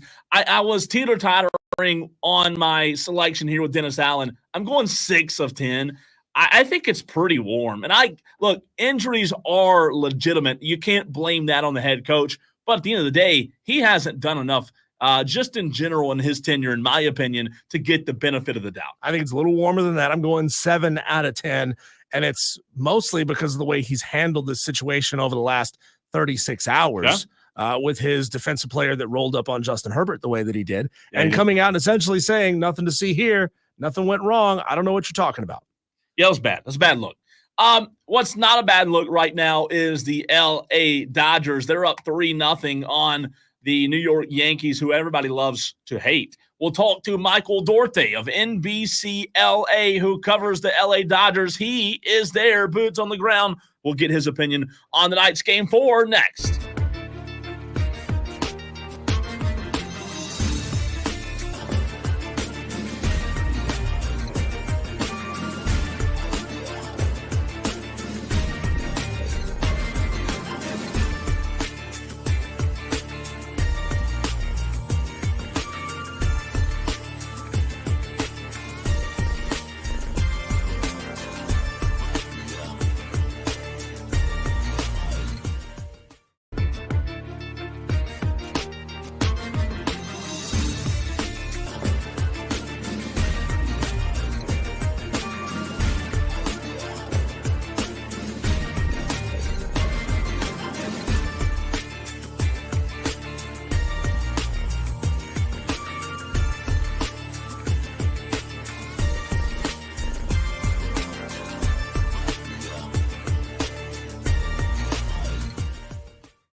Time to hop right back into the MLB World Series conversation. Good friend of the show. We had him on a few weeks ago as he was covering the Dodgers and the Mets. Now we're going to have him right back on the program. Michael Duarte, NBCLA. Michael, the last time we spoke, you were standing in the dugout up in New York. Where are you standing right now as we're pleasure to have you on the show? Guys, I am standing in the club level at Yankee Stadium. It's kind of got the best signal to do this hit for you guys. Right after this, I'm going to head down for an interview with Dave Roberts, and that's where I'm standing right now inside the nicest suite on the club level here at Yankee Stadium, where they have a nice, beautiful bar and food, so it's pretty exciting right now. Michael, can you talk about the strategy behind trotting out a bullpen staff to start this game and to play this game? Do you see this as a chance to rest the starters? Also, do you see Dave Roberts potentially throwing a starter back out there if the game starts to get away from them, or trusting that bullpen staff to get out of a jam? So the strategy is a little different here. Dave Roberts is a master chess player. He knows this is chess, not checkers. You saw it in vintage against the Mets. A lot of colleagues of mine and fans of the Dodgers were in my DMs in that Game 5 in New York when they left Jack Flaherty in to give up 8 runs. And I was telling people he's falling on the sword, because if you can get some innings, and they end up getting almost 5 innings from Brent Honeywell after that, then the bullpen was rested and set up for Game 6 in Los Angeles. And Max Muncy told me after that Game 5 at Citi Field that he went to Brent Honeywell after he pitched 4 2/3 to kind of, lighten the bullpen load. He said, "You just won us Game 6." And he ended up being correct, obviously, as the Dodgers took Game 6 and all their high leverage bullpen arms were rested and able to stymie those New York Mets bats. So similarly now, I thought it was a masterclass by Dave Roberts once Freddie Freeman gave him a 2-run lead and Walker Buehler threw 5 shutout innings. Obviously, he's a very big game pitcher, his 3rd World Series career start, with only giving up 1 run in all 3 of those starts and allowing fewer than 5 base runners. You were able to go to your high leverage arms. The only one who didn't come out of the bullpen that we saw in Game 3 was Blake Trinan, who pitched in Game 1 and 2. He's kind of been serving as the Dodgers closer. And so that allows the Dodgers to rest all those high leverage arms possibly today. So what I expect to happen is the low leverage guys. We already saw Ben Casperia starting this game. That means the strategy is let's go low leverage and see how it plays out. If these guys give up runs, I expect to see Brent Honeywell, Landon Knack, the low leverage guys on that Dodgers pitching staff come in, save the bullpen, and possibly punt the game if the Yankees get out to a multi-run lead early. However, if the Dodgers offense can give them an early lead, you might see Dave Roberts shift the strategy and roll out those high leverage bullpen arms again to try to, end this thing, put a stranglehold on the series, step on their throat. You can use all the cliches you want and go for the sweep. But I think if the Yankees can't win this game with the low leverage bullpen arms that are going to be coming out of the Dodgers' pen today, I don't know if you belong on the same field with the Dodgers at that point. We're talking to Michael Duarte of NBCLA. Michael, how surprised have you been? I mean, we opened the show with it today. Just the lack of effort, the lack of, Aaron Judge at the plate. He has not had a good World Series. Has that surprised you as much as it has everybody else? It has surprised me a lot. And what I've seen from him breaking down his swing is his mechanics seem to be a little bit off of what they were in the regular season, where he was so dominant, hitting over 50 home runs. His hip seems to be opening up a little bit. Look, there's obviously a strategy to pitching against Aaron Judge. And what Shohei Ohtani actually told me, when he had his early postseason struggles before he kind of broke out in that Mets series, is he said, guys, you got to understand, in the regular season, the teams are throwing out guys, maybe their 4th, 5th starters, 6th starters. When you get to the playoffs, you're going against not only the best, let's say 10% of teams in all of Major League Baseball, but you're going against those best 10% arms. You're going against their top 2 starting pitchers, their best bullpen guys. It's best against best. And sometimes some guys are not made for that kind of pressure and the postseason moment. And talking to Yankees fans here at Yankee Stadium yesterday, the fans were telling me exactly what I just said, that they don't think Aaron Judge is built for the postseason. He maybe just doesn't have, the ice in his veins that people talk about with the killers like Michael Jordan, Kobe Bryant. You can add Kike Hernandez and Walker Buehler even to that list, guys that just seem to elevate their game and rise when the lights are the brightest and the pressure is the most packed and intense. And the fans here think Giancarlo Stanton has that. They think Garrett Cole has that. they don't think Aaron Judge has it. And so far through the series, he seems to be lost a little bit. He seems to be it's in his head now. And, I was just looking at some of the tape when he faced Blake Trinan in games 1 and 2. Blake Trinan's not even, it's like he's throwing a Frisbee out there. And none of those breaking balls are even coming close to the place, and Judge is chasing him. And, when you're chasing pitches like that, when you used to not do that in the regular season, that's kind of when it becomes mental. Michael J. Duarte on Twitter is where you can find his work. Can you give us any update on Shohei's shoulder with another day of rehab? Yeah, it should only get better and better as the longer he goes on. Look, I know people were really affected when you see the greatest baseball player in the game, the modern day Babe Ruth, grabbing his shoulder, wincing in pain down on the field as he was in game 2, which is a complete silence fell over Dodger Stadium when that happened. You could hear a pin drop. I was up in the press box and I had never seen it so silent for a World Series game. That was the concern. But thankfully, I've been accustomed to these shoulder subluxations. Cody Bellinger used to have it happen to him all the time. In fact, in 2020, he popped his shoulder out while celebrating with Kike Hernandez in Game 7 of the NLCS against the Braves. They popped it back in. He was good to go 2 days later for Game 1 of the World Series against the Rays, and he hit a home run. And he told me that it bothered him. It was kind of a pain tolerance thing. It wasn't like super painful, but more irritant. And that was his right shoulder. So for a left-handed hitter, the right shoulder on your swing, especially that big uppercut swing that Cody Bellinger has, it's more impactful than the left. So Shohei told me he's feeling good. He's feeling fine. He may or may not have to get surgery after the end of the season. It depends on if there's any tears in the labrum, which it can happen when the shoulder pops out and is partially dislocated like that. But I've seen lots of players play with this kind of injury. In fact, I was talking to Tommy Edman after the game last night. Tommy told me he had it happen in high school. They popped it back in. He kept playing and continued to play the rest of the year on it. And it wasn't until after the season that he got surgery on it because he had committed to college and decided he wanted to be full strength when he got there. So that's going to be the conversation with Shohei after. But I think as far as this injury, he's been told by the trainers here to wear a sling when he's not in the cage or in the batter's box hitting. It shouldn't affect his swing, and he's told to kind of protect it when he runs. So he's given the red light, no stealing for the rest of this World Series, I think, for Shohei Ohtani. Michael, what do you? I mean, you've been doing this a long time. You're an excellent reporter. We love having you on. But in about 7 minutes, you're going to interview Dave Roberts. What do you have up your sleeve? What kind of questions do you have for the GM before tonight's Game 4? So the manager, for Dave. The manager, I'm sorry. My biggest question is kind of what we talked about here on your first question on this show, which is, you're starting Ben Kasparius in this game. That Game 3 in San Diego of the NLDS against the Padres, or excuse me, Game 4, when their back was against the wall, down 2-1, facing elimination, he went with his top 6 high leverage, high relievers. Ryan Brazier opened that game. When they closed it out against the Mets in Game 6 in the bullpen game there, they started Michael Kopech. Michael Kopech throws 100 miles per hour, and he was the Dodgers' closer for the last month and a half of the season. That should tell you he's trying to open the game by putting up a 0 and then just keep rushing out his high leverage arms to keep the opposing team hitters at bay. When you start Ben Kasparius, and this is no disrespect to Ben Kasparius, but Ben Kasparius was a guy who was in the minors most of the season, was only called up because of the injuries that the Dodgers had to their pitching staff. They were completely depleted.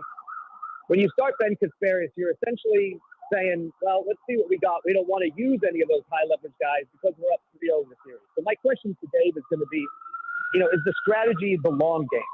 It's not the first one to win 4 straight games. It's the first one to win 4 out of 7.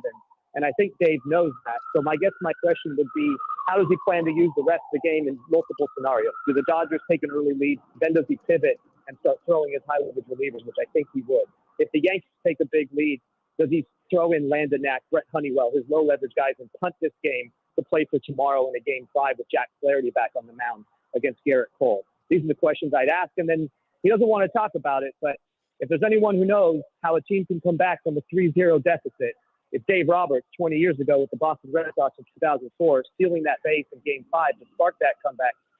So he doesn't want to talk about it, but I would ask him what he learned from that. From now he's on the other side, how to kind of step on their throats and not give the Yankees life here.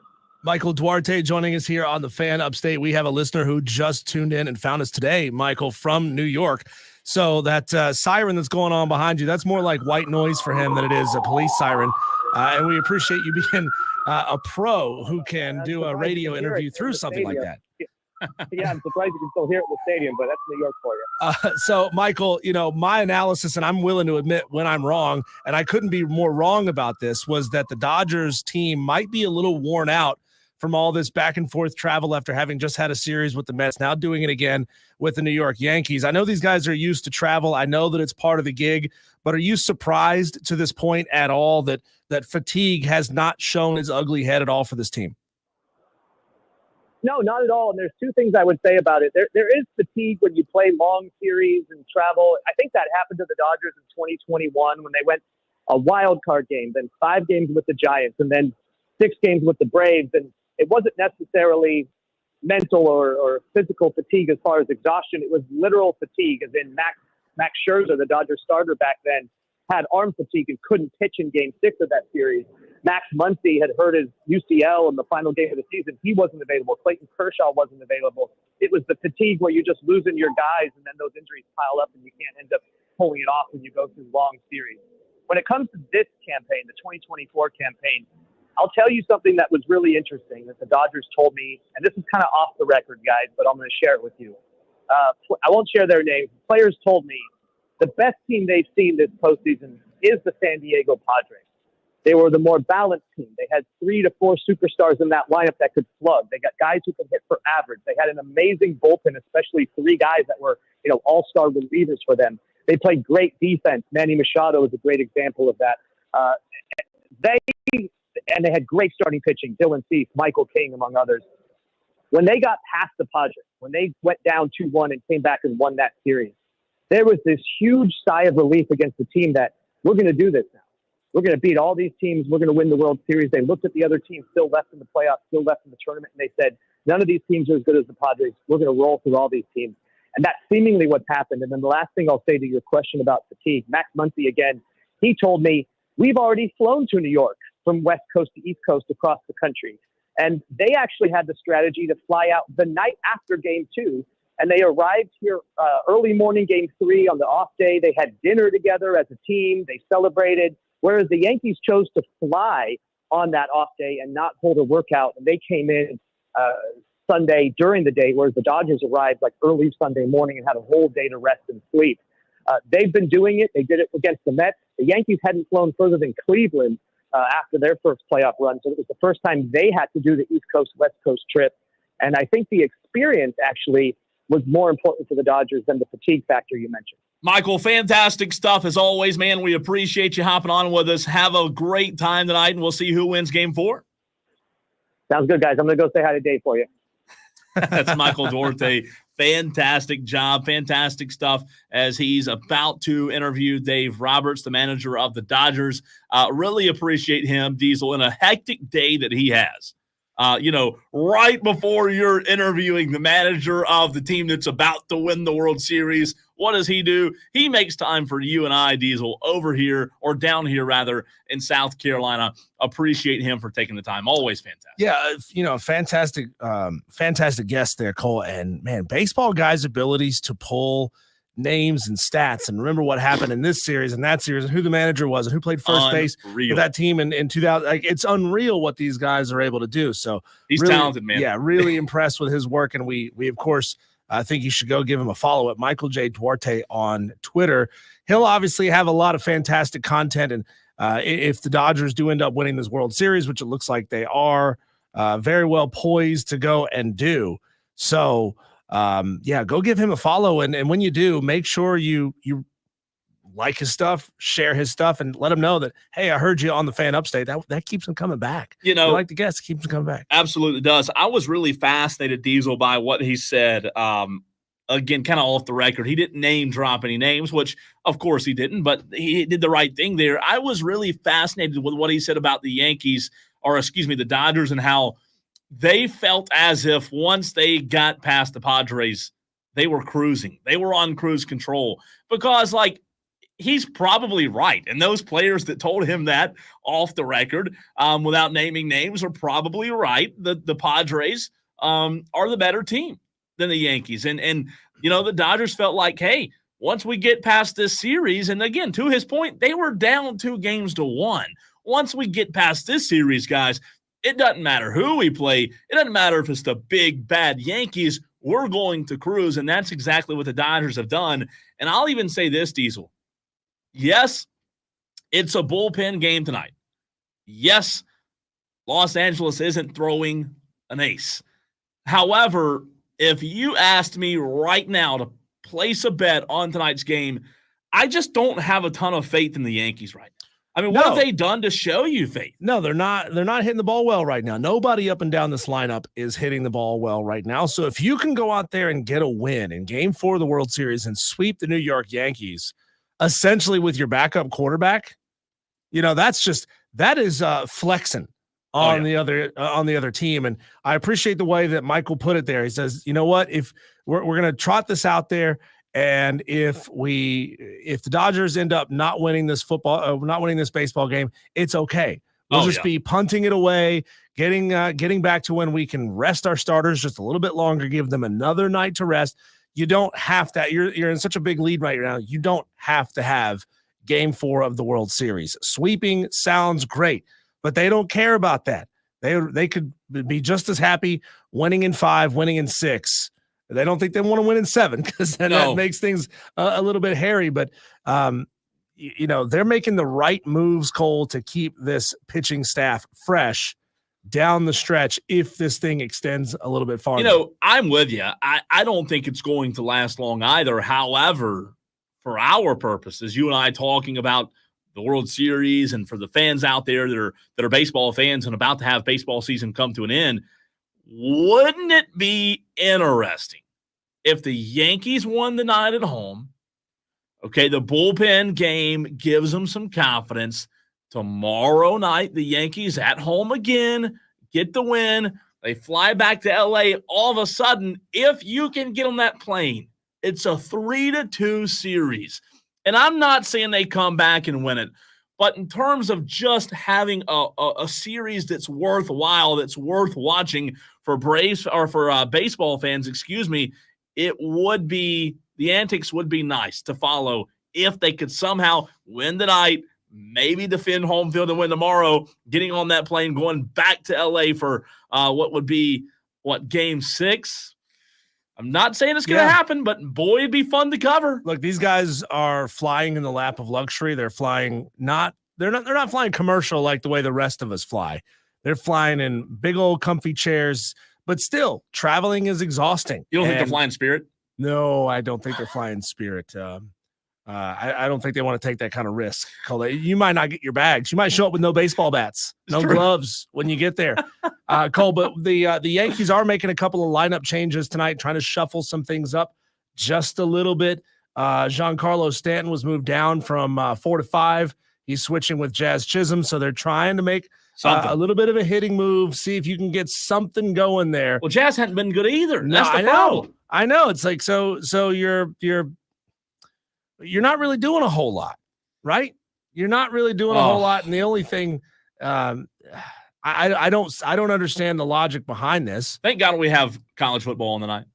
I mean, I'm going to be watching both. By the way, YouTube TV is the best. They're also going to start. By the way, they're also going to start Austin Wells at catcher, who didn't start in Game 2. Okay, that's an interesting note. Again, I'll be watching. It's the World Series. I last night watched, but I found myself way more intrigued with the NFL game just because Freddie Freeman, went up big and it wasn't close. And they scored too late, but that game wasn't close last night between the Yankees and the Dodgers. But I know, Diesel, you know what? Eventually the season has to come to an end. Hey, guess what? If this series is over tonight, it's officially college basketball season. Well, that's true. That's true. Yeah. It's going to start here in a few weeks. It'll be here before you know it. But we've talked about the Yankees down 3-0. Don't you have something a little more positive for us in the next segment? I mean, can you please give us something positive? I wish I did, Cole. I wish I did. The only thing I have for you is, like when you're watching a movie with fighter pilots and they have to eject out of the car. Mm-hmm. I'm going to give you something that makes it easier just to reach up, grab those handles, pull, and shoot your backside outside of that plane. We'll talk about that next on the Fan Upstate.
Cole, Dave Canales was brought in to the Carolina Panthers organization to inject some positivity, to be a quarterback whisperer, to fix a broken quarterback. Yeah. He's kind of done one of those things and still doing an okay job at that thing, which is the positivity. I mean, he could be like you and I, who are just completely down and out on this team, but he's not. He's not. But he's failed miserably when it comes to Bryce Young. Carolina Panthers made a big old trade today, Cole, sending their best wide receiver out of house, and they didn't even get a player for him. They don't deserve a player. They suck. They didn't get a player for him. The Carolina Panthers, it was announced today, have traded Deontay Johnson to the Ravens. Ooh. They traded Deontay Johnson and a 6th round pick, which is a nobody. Nobody cares. Very seldom does a 6th round pick make the team, for a 5th round pick, who very seldom, Cole, makes the team. It's true.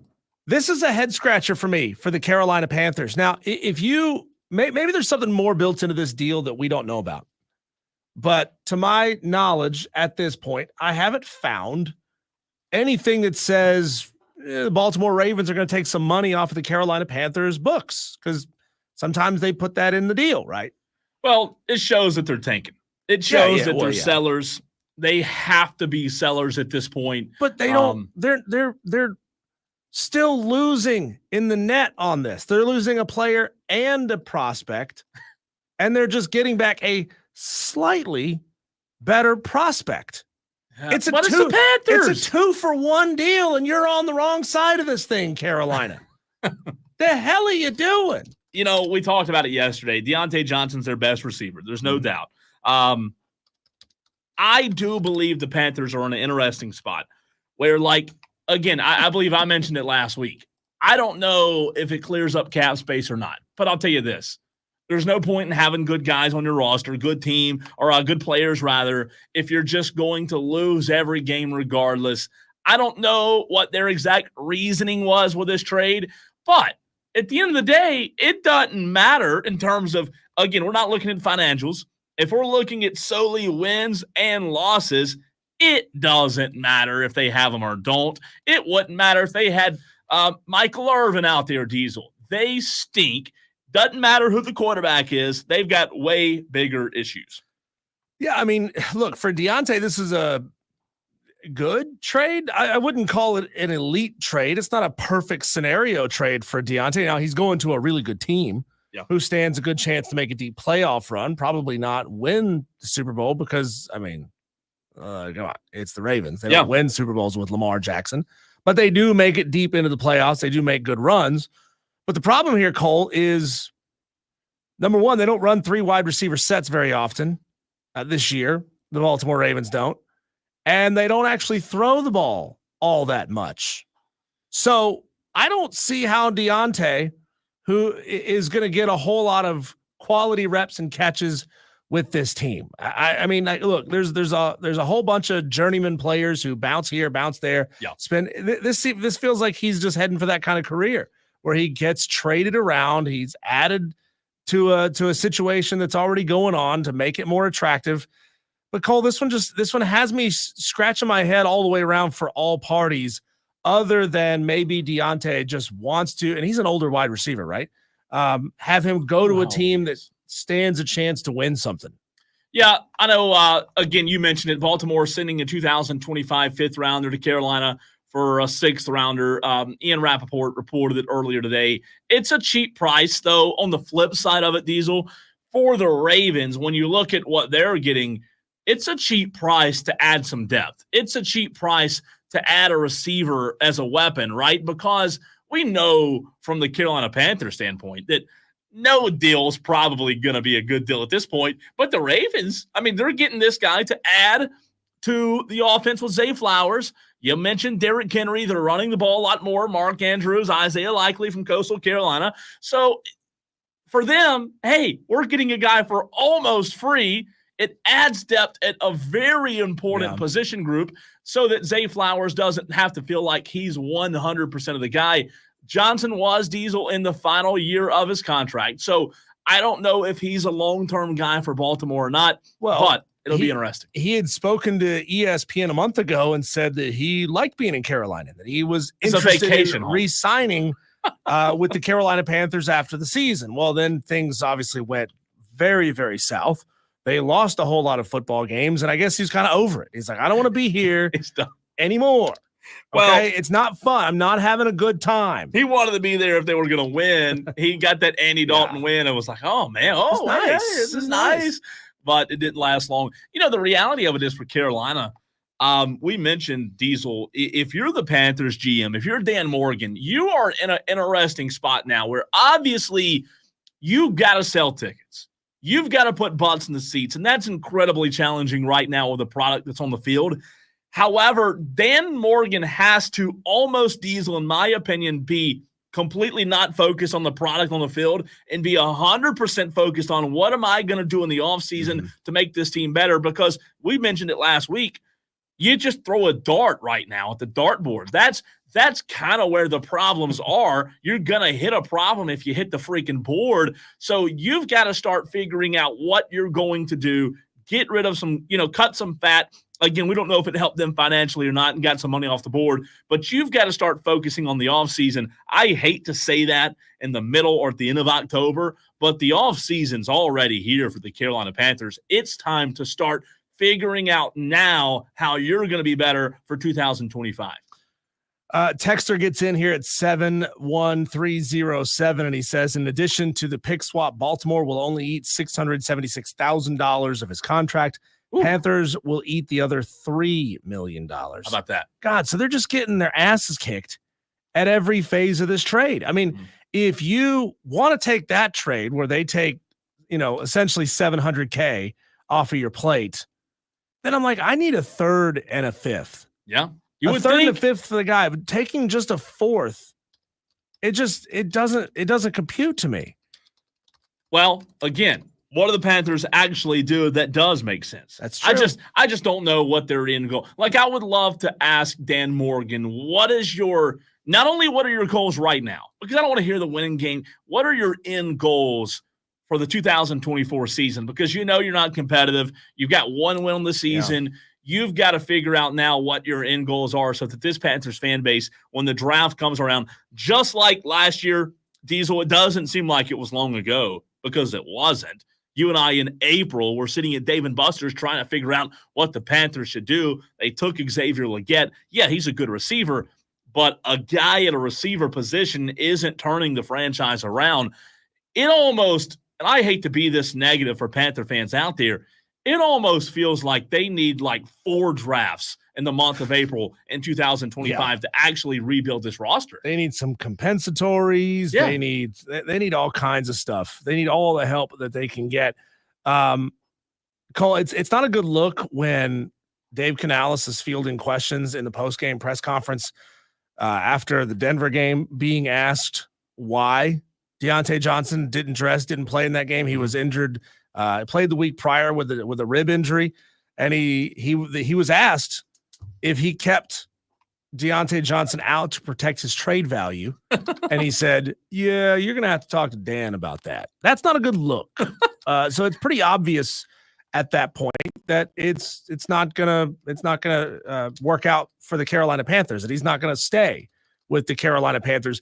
Looking at overthecap.com, one of my favorite websites, Cole, keep track of salary cap money. The Carolina Panthers are going to be in the top third of the bottom half of teams that have money next year. So they're going to have, as of right now, just shy of $42 million to play with next year. When you compare that to the Patriots, who have $132 million to play with, they've got a quarter of the money of the teams that have the most money to play with. So getting contracts right, getting money taken off the books is going to have to be Dan Morgan's number one priority this offseason. Sell, sell, sell. Who cares? You're going to see a bunch of names out there that you've never heard of. Doesn't matter, because they're not going to win anyway. Not gonna win, says Diesel. Diesel, I have a question for you as well as the Gamecock Tolos in the very next segment. I want to talk about pressure. Relatively speaking, I know the Facebook idiots on our comment section already. Well, Dabo Swinney doesn't have any. I know he doesn't have pressure in terms of overall big picture pressure. Relatively speaking, though, I have a pressure question for the Gamecock and Tiger fans in the next segment. Stick around. I need your answer next.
Diesel, I'll tell you what, man, I absolutely love our Tolos out there, but we have some of the dumbest freaking idiots on our Facebook page, and I'm sorry, I should not have said that, but by God, every time I post something, every time we post something, you have the dumbest people on God's green earth that respond back to you and say, I don't know why you'd ask this question. There's no pressure on Dabo's. I know. I asked the question because it's a content question. We're doing a segment about it on the show.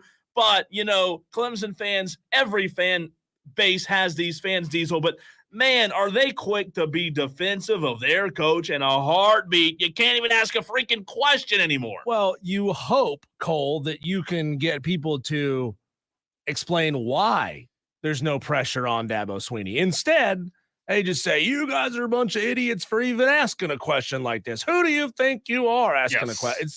It's sad, man. It's boring. I don't even bother with the people who answer the question like that. It's so dumb. Because they're not here to engage. They're just here to put their heads in the sand and sing Kumbaya. Everything is fine. Nothing's going wrong here. I mean, come on. Let's have a debate. Let's spark a debate and ask the question. Sorry, Justin, on our Facebook comment section. I didn't mean to go at you like that. But I did. Before you didn't say at all who it was. Sorry. Now it's Justin. I apologize. From Simpsonville. He lives on Ranch Road. That Justin. Here's his address. With the red pickup truck. That guy. No, I'd never do that, but I did say his name. All right, so I put the question out there earlier today, Diesel. Who has more pressure on them right now, October 29th, relatively speaking? Shane Beamer, in terms of when I talk about pressure with Shane Beamer, I mean pressure of finishing the season and not having just a fizzle out, right? A disappointing end. Or does Dabo Swinney have more pressure to show that he actually has a team that can contend and not get run off the stage if they play a contender, which we think they will here soon? It's a different kind of pressure, but there's still pressure. That's right. There's still pressure on both of these head coaches. One is trying to keep the train on the tracks. That's right. And the other one is just trying to make sure that the train doesn't slow down. And we'll start with Shane Beamer because that's, I think, an easier one to parse out. Shane Beamer has his team playing relatively good football right now, right? You looked good 2 weeks ago when you played at Oklahoma, defensively speaking. You didn't look good offensively speaking. But, you've got a chance here with a couple of weeks to go and some very, very difficult opponents, Cole, to really show the country what this South Carolina football team is made of. To this point, they've been good, they've been bad. They've been up, they've been down. They've been defensive, they've been offensive. So they're kind of been all over the place this season. Yeah. And now is when the rubber really meets the road because you got a ranked Texas A&M, a Vanderbilt that was ranked last week, a ranked Missouri, and a ranked Clemson left to go. This is when the season gets really, really hard. And when you juxtapose that against the fan base that is tired of losing, but still kind of likes you because they think you're a pretty good guy, their opinions can change on you very, very quickly. They can. We've had a lot of Tolos who have texted in and told us, enough. It's your job to win. You need to start winning. You're doing great in the recruiting. You make us all feel good with your hashtag welcome home tweets. Mm-hmm. But ultimately, we want you to win. That's what we care about. So, yeah, listen, when you talk about the two levels of pressure, you said it, and I agree with you. The two levels of pressure are completely different. And that's what a lot of fans just don't want to grasp. A lot of fans don't understand. I know, Diesel knows that the level of pressure that Dabo and Shane Beamer have are not even remotely close. We know that. But I'm asking, when it comes to the expectations, right? When it comes to Dabo Swinney getting his team across the finish line this year in a way, Diesel, that the team doesn't fizzle out the same way they started. The team doesn't end the season the same way they started the season. And for Shane Beamer, on the same token, you've got pressure on you. Yeah, you're in a different situation. You've got pressure to win games because you are in the SEC. It's a much tougher job. However, there is also an added level of pressure because the last time you came off of a bye week, you crapped the bed. You did not look good against Ole Miss. So there's pressure in that regard. There's also pressure in the regard of finishing out the season in a very strong way. And then there's pressure of the very last game of the season being against Clemson. You know, we all know how much pressure is involved in that game. There's pressure on both coaches in that game when South Carolina and Clemson play each other. I just really do find it intriguing that the level of pressure might be the same regardless of what the fans think and regardless of what the fans say, because while you may think that Dabo doesn't have any pressure at all, again, relatively speaking, different levels of pressure.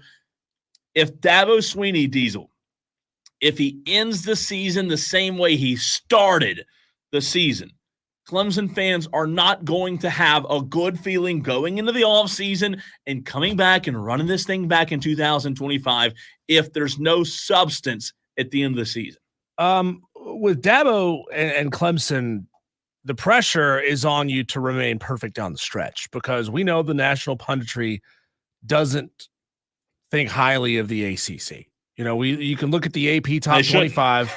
Yeah, you can look at the AP top 25 and you can see that they don't respect the ACC. You've got Clemson, who fell after a bye week last week, fell all the way down to number 11. And this is after putting up 500 yards of offense again a few weeks ago. And then you got to scroll all the way down to number 18. Pitt, a 7-0 football team, is 18th in the country. Where do you have to go up to find the bulk of the undefeated teams, Cole? You got to go up to number 5 to find the undefeated teams. Oregon, 1 undefeated. Penn State, 3.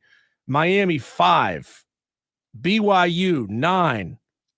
Iowa State, 11. Yeah. Indiana, 13. And you go all the way down to 18 and you find Pitt. And that's an indictment on the ACC. So I think Dabo Swinney knows and should have in the back of his mind, and this is the pressure that we're talking about, that he has to remain perfect, because if Clemson were to lose to Louisville this weekend or lose to Pitt in a couple of weeks, now the committee is looking at that and saying, this Clemson team got stomped by Georgia. And once they finally started playing some decent teams in the ACC, they took an L. So if they're in the at-large conversation, that's how you end up getting left out. Well, it is. They have pressure on them, yes, to be perfect. But I would also, and again, this is where I have such an issue with like the Clemson fans that just don't even want to have the conversation, because they're out there. There's 2 of them on our Facebook comment when I posted the question. There's no pressure on a coach that has 2 national championships. Again, this is why they comment on the Facebook page. They don't interact with the show because they'd be shut down, and they don't want to hear that they're wrong on the show, Diesel, because you and I both know that Dabo Swinney, to your point, yes, has pressure to be perfect, because let's face it, a 1-loss Clemson team is already on the verge. If Pitt, SMU, and Clemson all went out, they're already on the verge of being in the danger zone. So a 2-loss Clemson team, to your point about what you just said, being in the ACC, not having the benefit of the doubt, a 2-loss team is done. A 2-loss Clemson team is toast. So I would say, yeah, there's pressure there, but there's also pressure for you to hold your state, hold your own in the battle between you and South Carolina.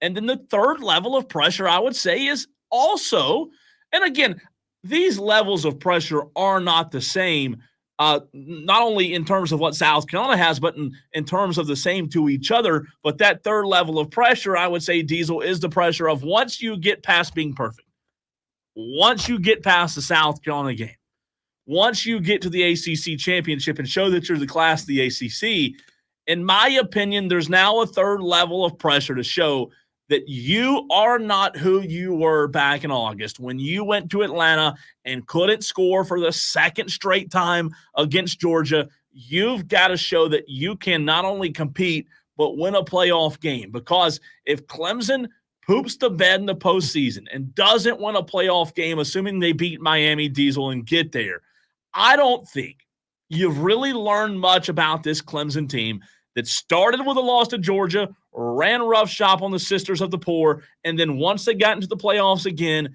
they crapped the bed again and didn't beat anybody that was actually worth a you-know-what. And now we're having the same conversation we had in August. What has really changed if that happens?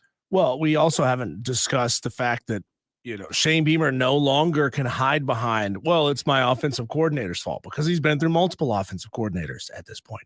He also has the pressure, and every coach feels this pressure. I'm not saying it's unique to South Carolina at all. But, Cole, there's going to be a lot of big programs who are going to say, hey, Clayton White, you want to come over here and make a couple more extra $1 million than you were making at South Carolina? Clayton White has built a phenomenal defense at South Carolina. And now just imagine if who's bad at defense right now? Alabama. Alabama's not that good at defense this year. What if Kalen DeBoer says, you know what? I got to get back to playing really good defense. Clayton White, why don't you come on over here? Yep. And Clayton White can bring a handful of players off of this team, because players love to transfer when their position coach and their coordinators leave on them. So, I mean, again, it's not a position. Well, he'll be a that's head unique. coach. Clayton White will be a head coach. Yeah, I'm sure he will eventually. Yeah. I'm just saying, like, if he's making, and I don't know what Clayton White's making at South Carolina without looking that up. Right. If somebody is willing to throw him more money, it says initially his salary was $900K a year. Recently, his salary was increased to $1 million a year. His contract right now is 1.2 at South Carolina.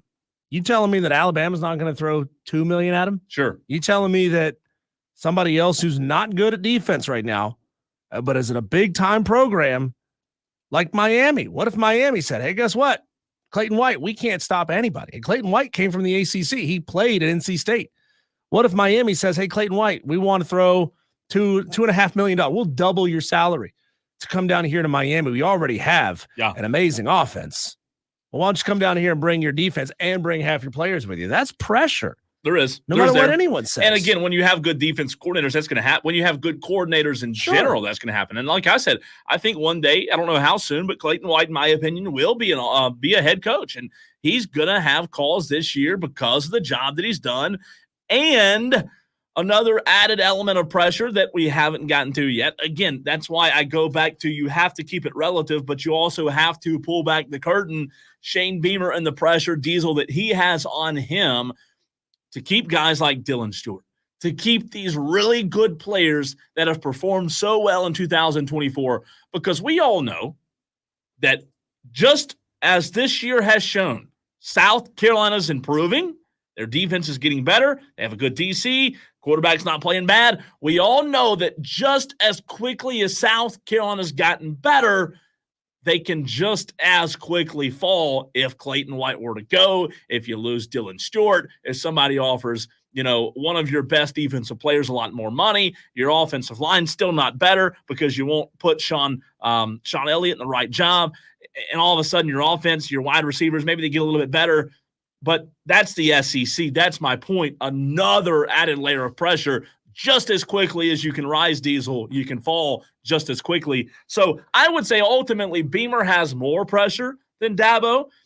I still think Dabo has small elements of minute pressure, not big picture pressure of, will he keep his job? We all know that. That's a very elementary question, but I think Beamer has more. That's why I love the difference, Cole, between a Tolo and some rando who followed our social media page, or it shows up on their feed because somebody they know posted about it. You Tolos are operating at a higher level than your average sports fan, because you know that we get to have and we enjoy having these nuanced discussions, and we want you to have opinions about it. We want you to be able to defend and explain your position rather than just shutting it down and saying, that's crazy, nobody would do. No, tell us why.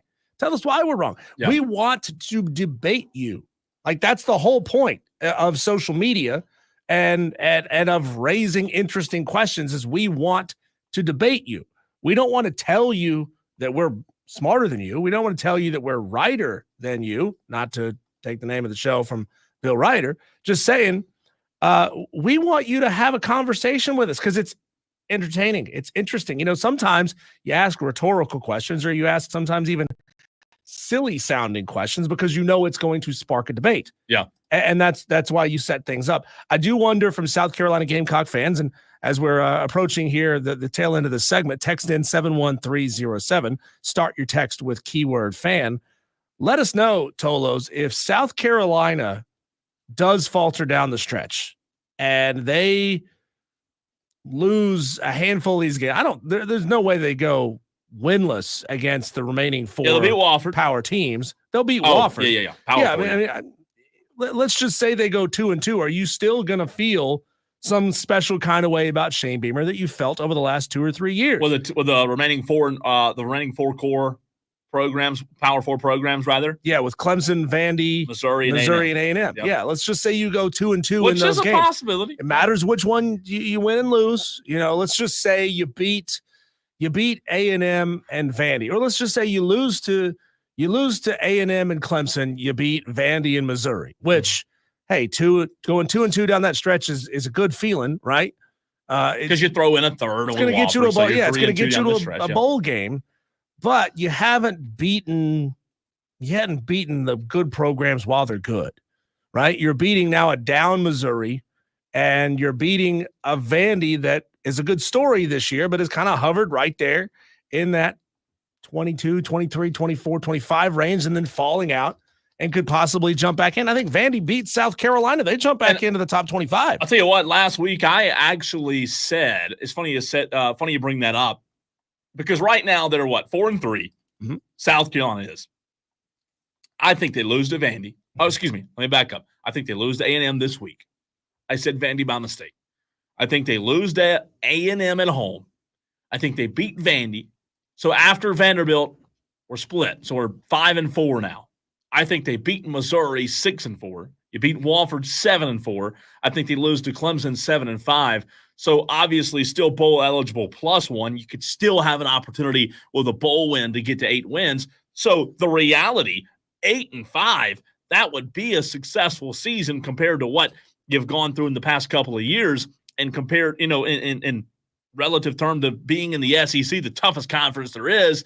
8-5 is not going to be a horrible year for Shane Beamer. In fact, Gamecock fans would probably sign up for that most seasons. I do have them going 2-2, though, Diesel, with the next Power 4 or the next 4 Power 4 opponents. Cole, when we come back, we're headed to game number 4 and the opportunity for the Los Angeles Dodgers to sweep this World Series. Is it all Aaron Judge's fault? No, but he is the biggest spark plug and hitter on this team, and he is failing hard. We'll talk about that. We'll talk about what we think is going to happen in game number 4 tonight on the other side, right here on 97.7 FM in Greenville, 97.1 FM in Spartanburg, and everywhere you are on the free Odyssey app.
takes us one.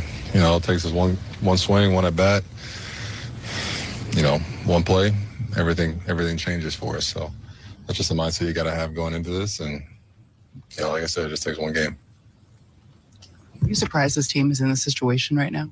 No, we're playing a good team over there. They got a great ball club. We knew it was going to be a dogfight, so we got to come out swinging. They come out, 2 runs in the first, but we got to keep having good at bats throughout down the stretch. So we can change everything with one game tomorrow. Is that the message in the clubhouse tonight, or does anything need to be said in this situation amongst the players? No, we all know what's at stake. We all know, our backs up against the wall. So, we gotta get it going our way. That's what it comes down to.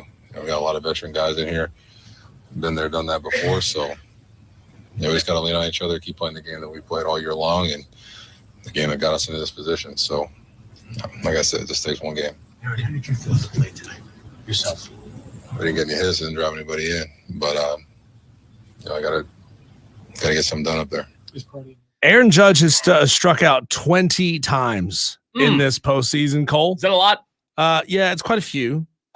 I think Aaron Judge should have to get back $1 million for every strikeout. Oh, that'd be $20 million. That'd be a lot of money for old A-Rod.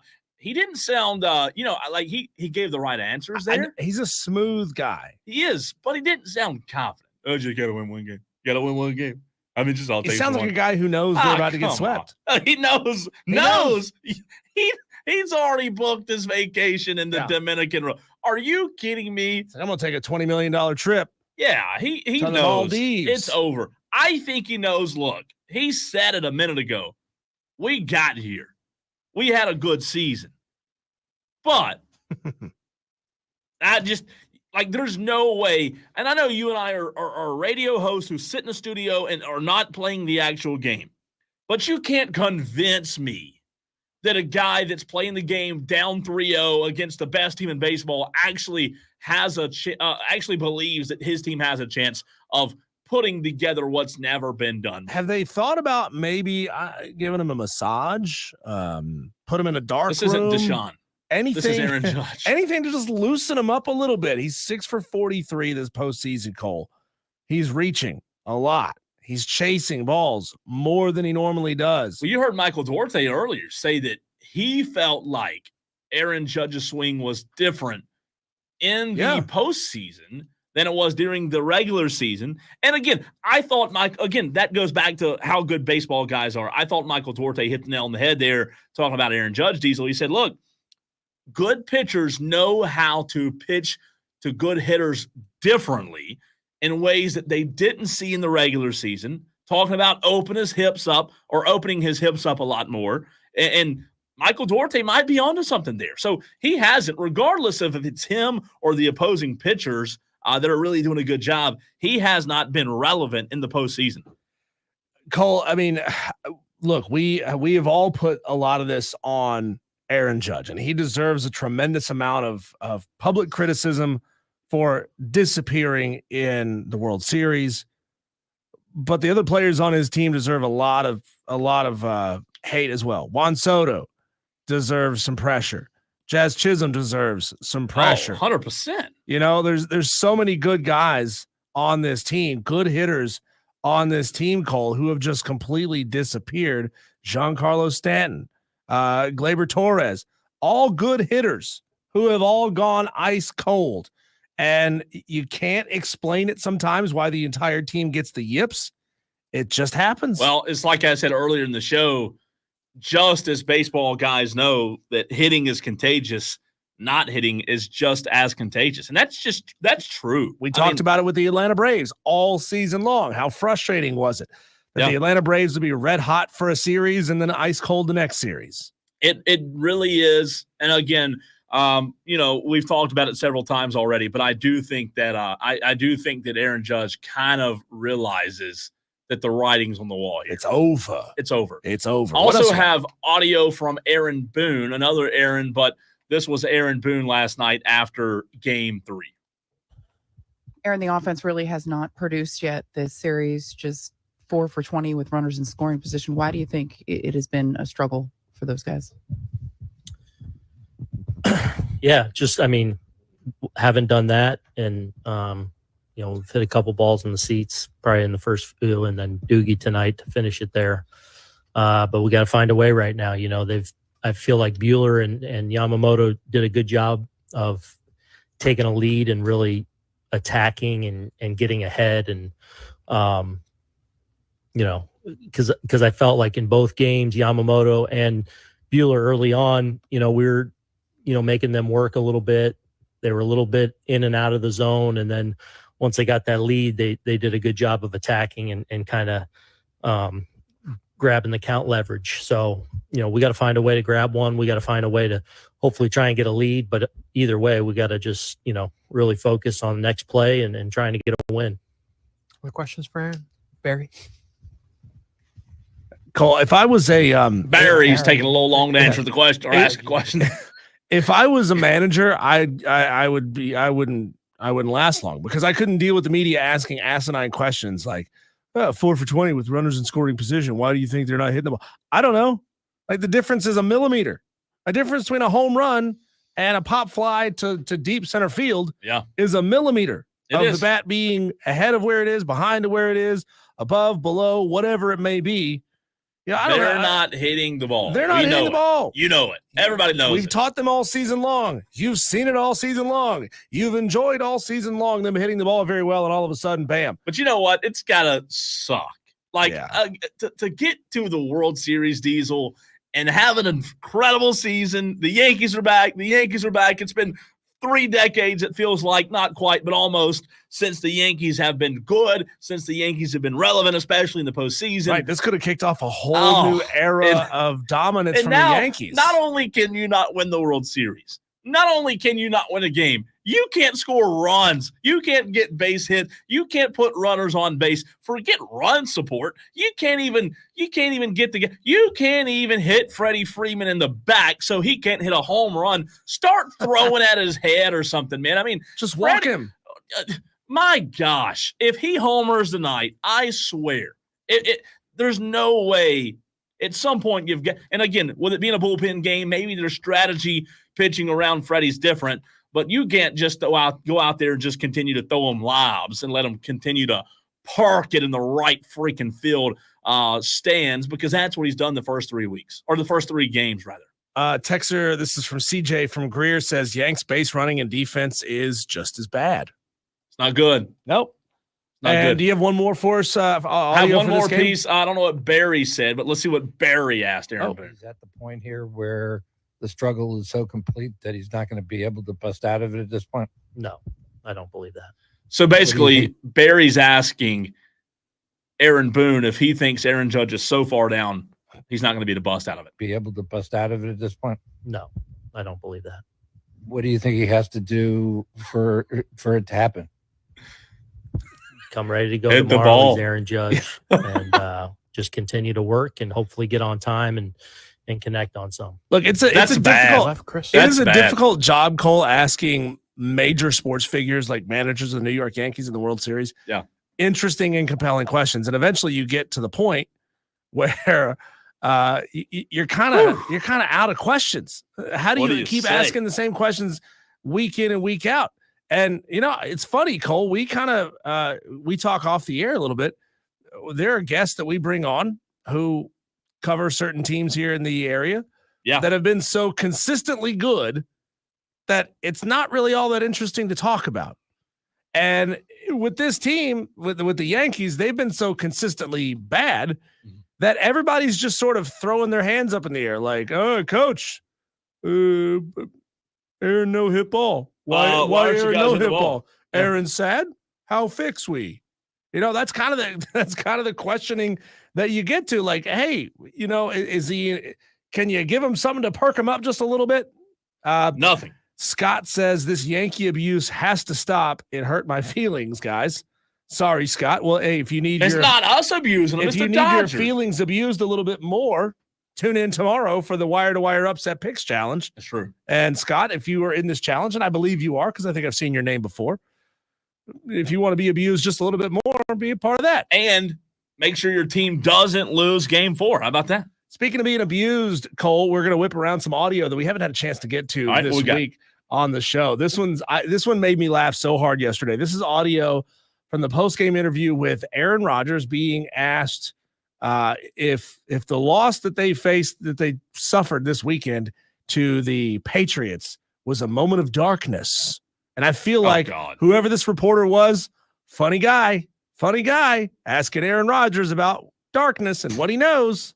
This is a moment of darkness for this team. Is that how you see it, and how do you get out of it? I mean, because you could just stay in darkness as well. Yeah, I've been in the darkness. You got to go in there, make peace with it. Offensively, our goal has just got to be score 30. Doesn't matter what the other two sides are doing. We have trust in our defense and teams, but we're not scoring 30. We're underachieving. This offense can do that every single week.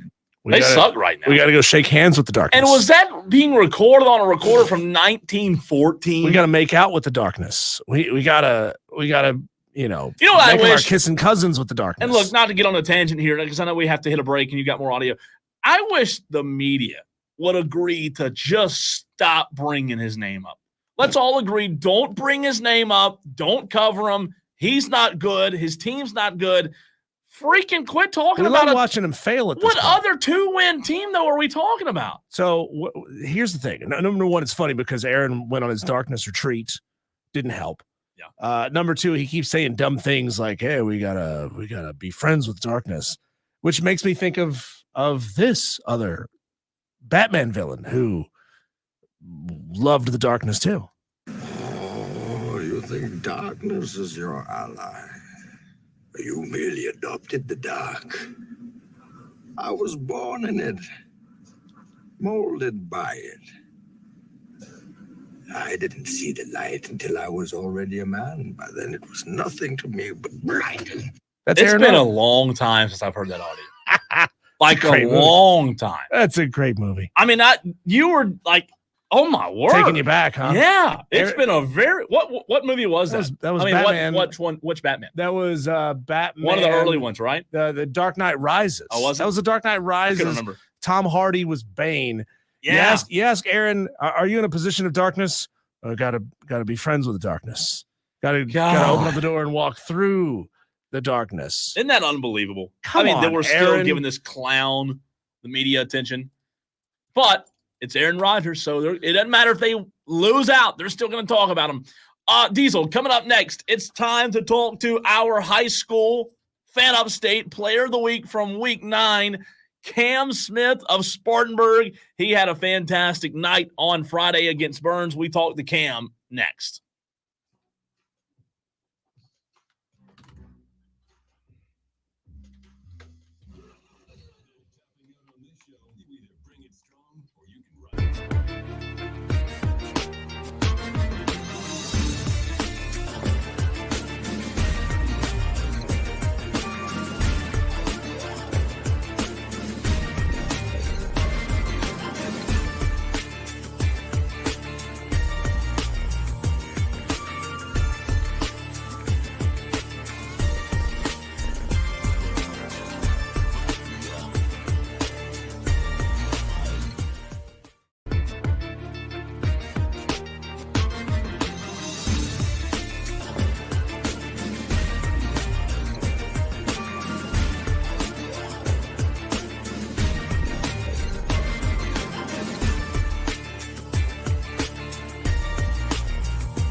Well, high school football, as we do every Tuesday, we talk to our Fan Upstate Player of the Week.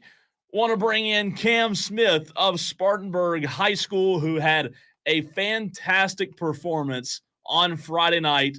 Just absolutely awesome to see. Cam, you had a big night, as we tweeted it out earlier on our Twitter page. 6 solo tackles, 8 assists, 2 tackles for loss, 1 sack, 1 forced fumble, 2 quarterback pressures, and 1 carry for a touchdown. I want to start off, Cam, out of everything you did well on Friday, which play, what did you do that made you smile the most on Friday night?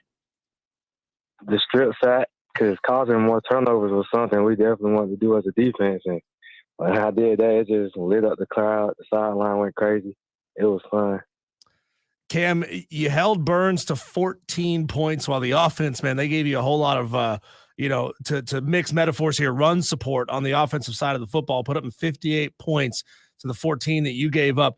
What did you guys find defensively, scheme-wise, that helps you shut Burns down so much?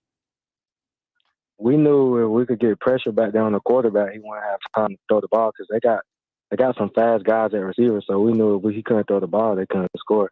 And we know our run game, we came a long way since the first game, and we ain't really worried about nobody running down our throat for real. So we knew if we could stop the pass, we'd definitely keep them where we wanted them. Cam, I've seen a lot of teams this season, including you guys on Friday night, and I'll tell you this, man, not to make your head big, I was impressed with Spartanburg on Friday just as much as I was, if not more, than any other team. You guys, especially on defense, you're so fast. Your linebackers, you, Peyton Jones, the other linebackers that you have on that team. I mean, what do you think goes into having such a successful defense like you guys have under Coach Hodge and this team all of a sudden, looking to win a region championship this year? Really just effort and maturity. That's what we got. We done, and as we keep playing, people keep gaining more experience. Everybody getting better every week. So as much as we pour in during the week and go out on Friday and give as much as we can, nobody can score on us. Cam Smith, Spartanburg Viking, joining us here on the Fan Upstate Wire to Wire with Diesel and Cole Bryson. Cam, talk to us about your style of play. Cole was there. Cole got to see you play on Friday night. I didn't get to see you. Are you a field general type where you sort of run things and you put guys in their place? Or are you more of a super focused on what your assignment is kind of guy? I'm really like both because I don't really like to talk, but if I got to, like if I have to, I'll tell someone to play or what they're supposed to be. But I really like for everybody to know what they're doing so we can all just focus on and be locked in on our keys. But I'll talk if I got to because I'm the leader. So definitely like a mixture of both. I like it a lot. Cam Smith, number 22 for the Spartanburg Vikings. He had 6 solo tackles, 8 assists, 2 tackles for loss, 1 sack, 1 forced fumble, 2 quarterback pressures, and a partridge in a pear tree. No, a carry for a touchdown. You said that your favorite on Friday was the forced fumble. The carry for a touchdown, though, Cam, do you guys expect to use you back there in ways where you can get carries, and what makes you so hard to stop? Oh, yes, sir. I started as a running back, and I transferred over to linebacker. So that was my main position, and that's how I can really see it from the defensive side of the field. I always know what a running back can end up being at. So they try to get me. Well, I only had 1 carry, but we try to get me back there as much as they can. Cam, I want to talk a little big picture football with you. I don't know if you've seen this play. You might have seen it by now, but last week there was a big controversial play in the Saints-Chargers game where a Saints defender rolled up on Justin Herbert, grabbed his ankle, and twisted on him. How does your coaching staff handle situations like that? How does your coaching staff teach you when you've got a player down on the ground? What's the process like teaching you how to operate in that scenario? We try to get everyone off the field, keep everyone on the sideline, and keep everybody calm because it's football. Things that happen like that. And we try to keep our composure if we face any adversity because we don't want to miss a guy for a week over something crazy like that. But definitely, when people go down, we take our time to get the guy up and don't want to rush nobody off the ground and nothing like that. Cam, has Coach Hodge talked to you guys at all about not overlooking Riverside on Friday? Because you and I both know what looms in the distance next Friday in a game I'm sure you guys are pretty excited about taking on Gaffney. Oh, yes, sir. We treat anybody like, well, we always talk about playing Dutch for it. We treat anybody like we're playing Dutch for it. We restarted practice today because we ain't taking nobody lightly. And we know Riverside definitely has some dudes that can play and they can stay in the game. They took Gaffney to overtime, so we definitely not taking them lightly. Talking to Cam Smith of the Spartanburg Vikings, our wire-to-wire and fan upstate high school player of the week. Just a phenomenal performance this past weekend, this past Friday night against Burns. What does it mean to you when you have a huge performance like that against a rival team as Burns is? Do you walk a little bit taller? Do you puff your chest out just a little bit farther when you do it against a team and a school that has a rich tradition the way that Burns has? It's always good to beat a rival, but when you beat a rival by 40 plus points, it's definitely a boast. It's definitely. Cam, before we let you go, man, you've been a fantastic interview. What does Cam Smith like to do off the field in his free time when he's not playing football on Friday nights? I play NCAA football on the game, and I like to hang out and really just eat at all different type of restaurants. I go to Greenville all the time and eat downtown. What's your favorite kind of food? I like burgers. Burger guy. Oh. Any type of burger. So Cam, anytime we talk about burgers on this station, everybody always says Ike's is the best burger in Spartanburg. True or false? Ooh, Ike's good though. Ike's good. Ooh, yeah, Ike's good. I like Ike's burger, right. but I like it. What's the best? I have to go with. Ooh, that's tough. I don't know. I really don't know. I like every burger I done ate. You've never met a burger he didn't like. I was gonna say, yeah. Cam, I never really met a burger I didn't like. Fantastic stuff, man. Great job today on the radio, but also appreciate you hopping on with us and what you did fantastic, or what you did Friday night was fantastic against Burns. Good luck to you the rest of the way, and thanks for hopping on with us. Thank y'all. Absolutely. Cam Smith, the fan upstate player of the week. He was really good, man. I'll tell you, dude. I love talking to high school players because they're just so different. And Cam Diesel, he's awesome. Like on the field, he is so good. He is a fantastic player. That Spartanburg defense as a whole, though, as he said, they're legit. And so with Cam, did you see them using him a lot? Just blitz. They bring pressure. Was he hanging back a little bit? No, they bring pressure. It feels like if a guy's playing as well as he was, getting the number of tackles that he had on Friday night, 6 tackles, 8 assists, 2 TFLs, you don't run at that guy. You don't run at him. Well, he said it. He they don't feel like teams can run on him. So really awesome to talk to him. Diesel, did you know 3 games tonight in college football before we run? How about that? New Mexico State, FIU. Oh, you're not going to get me to pick New Mexico State again, for God's sake. Those Aggies have hurt a lot of people's feelings this weekend. That's a 7-point spread, by the way, in favor of FIU. Okay. Louisiana at Texas State.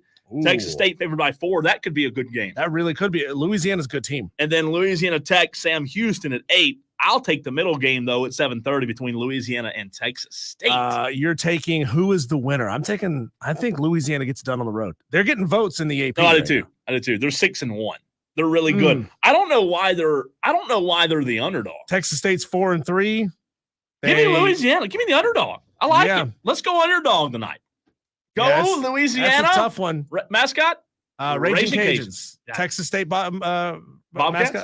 I helped you. You did help me. Appreciate We'll be back tomorrow. We'll talk with Chris Phillips of SEC Unfiltered and a big time guest, Mark Schlereth. Yes. Joining the show tomorrow.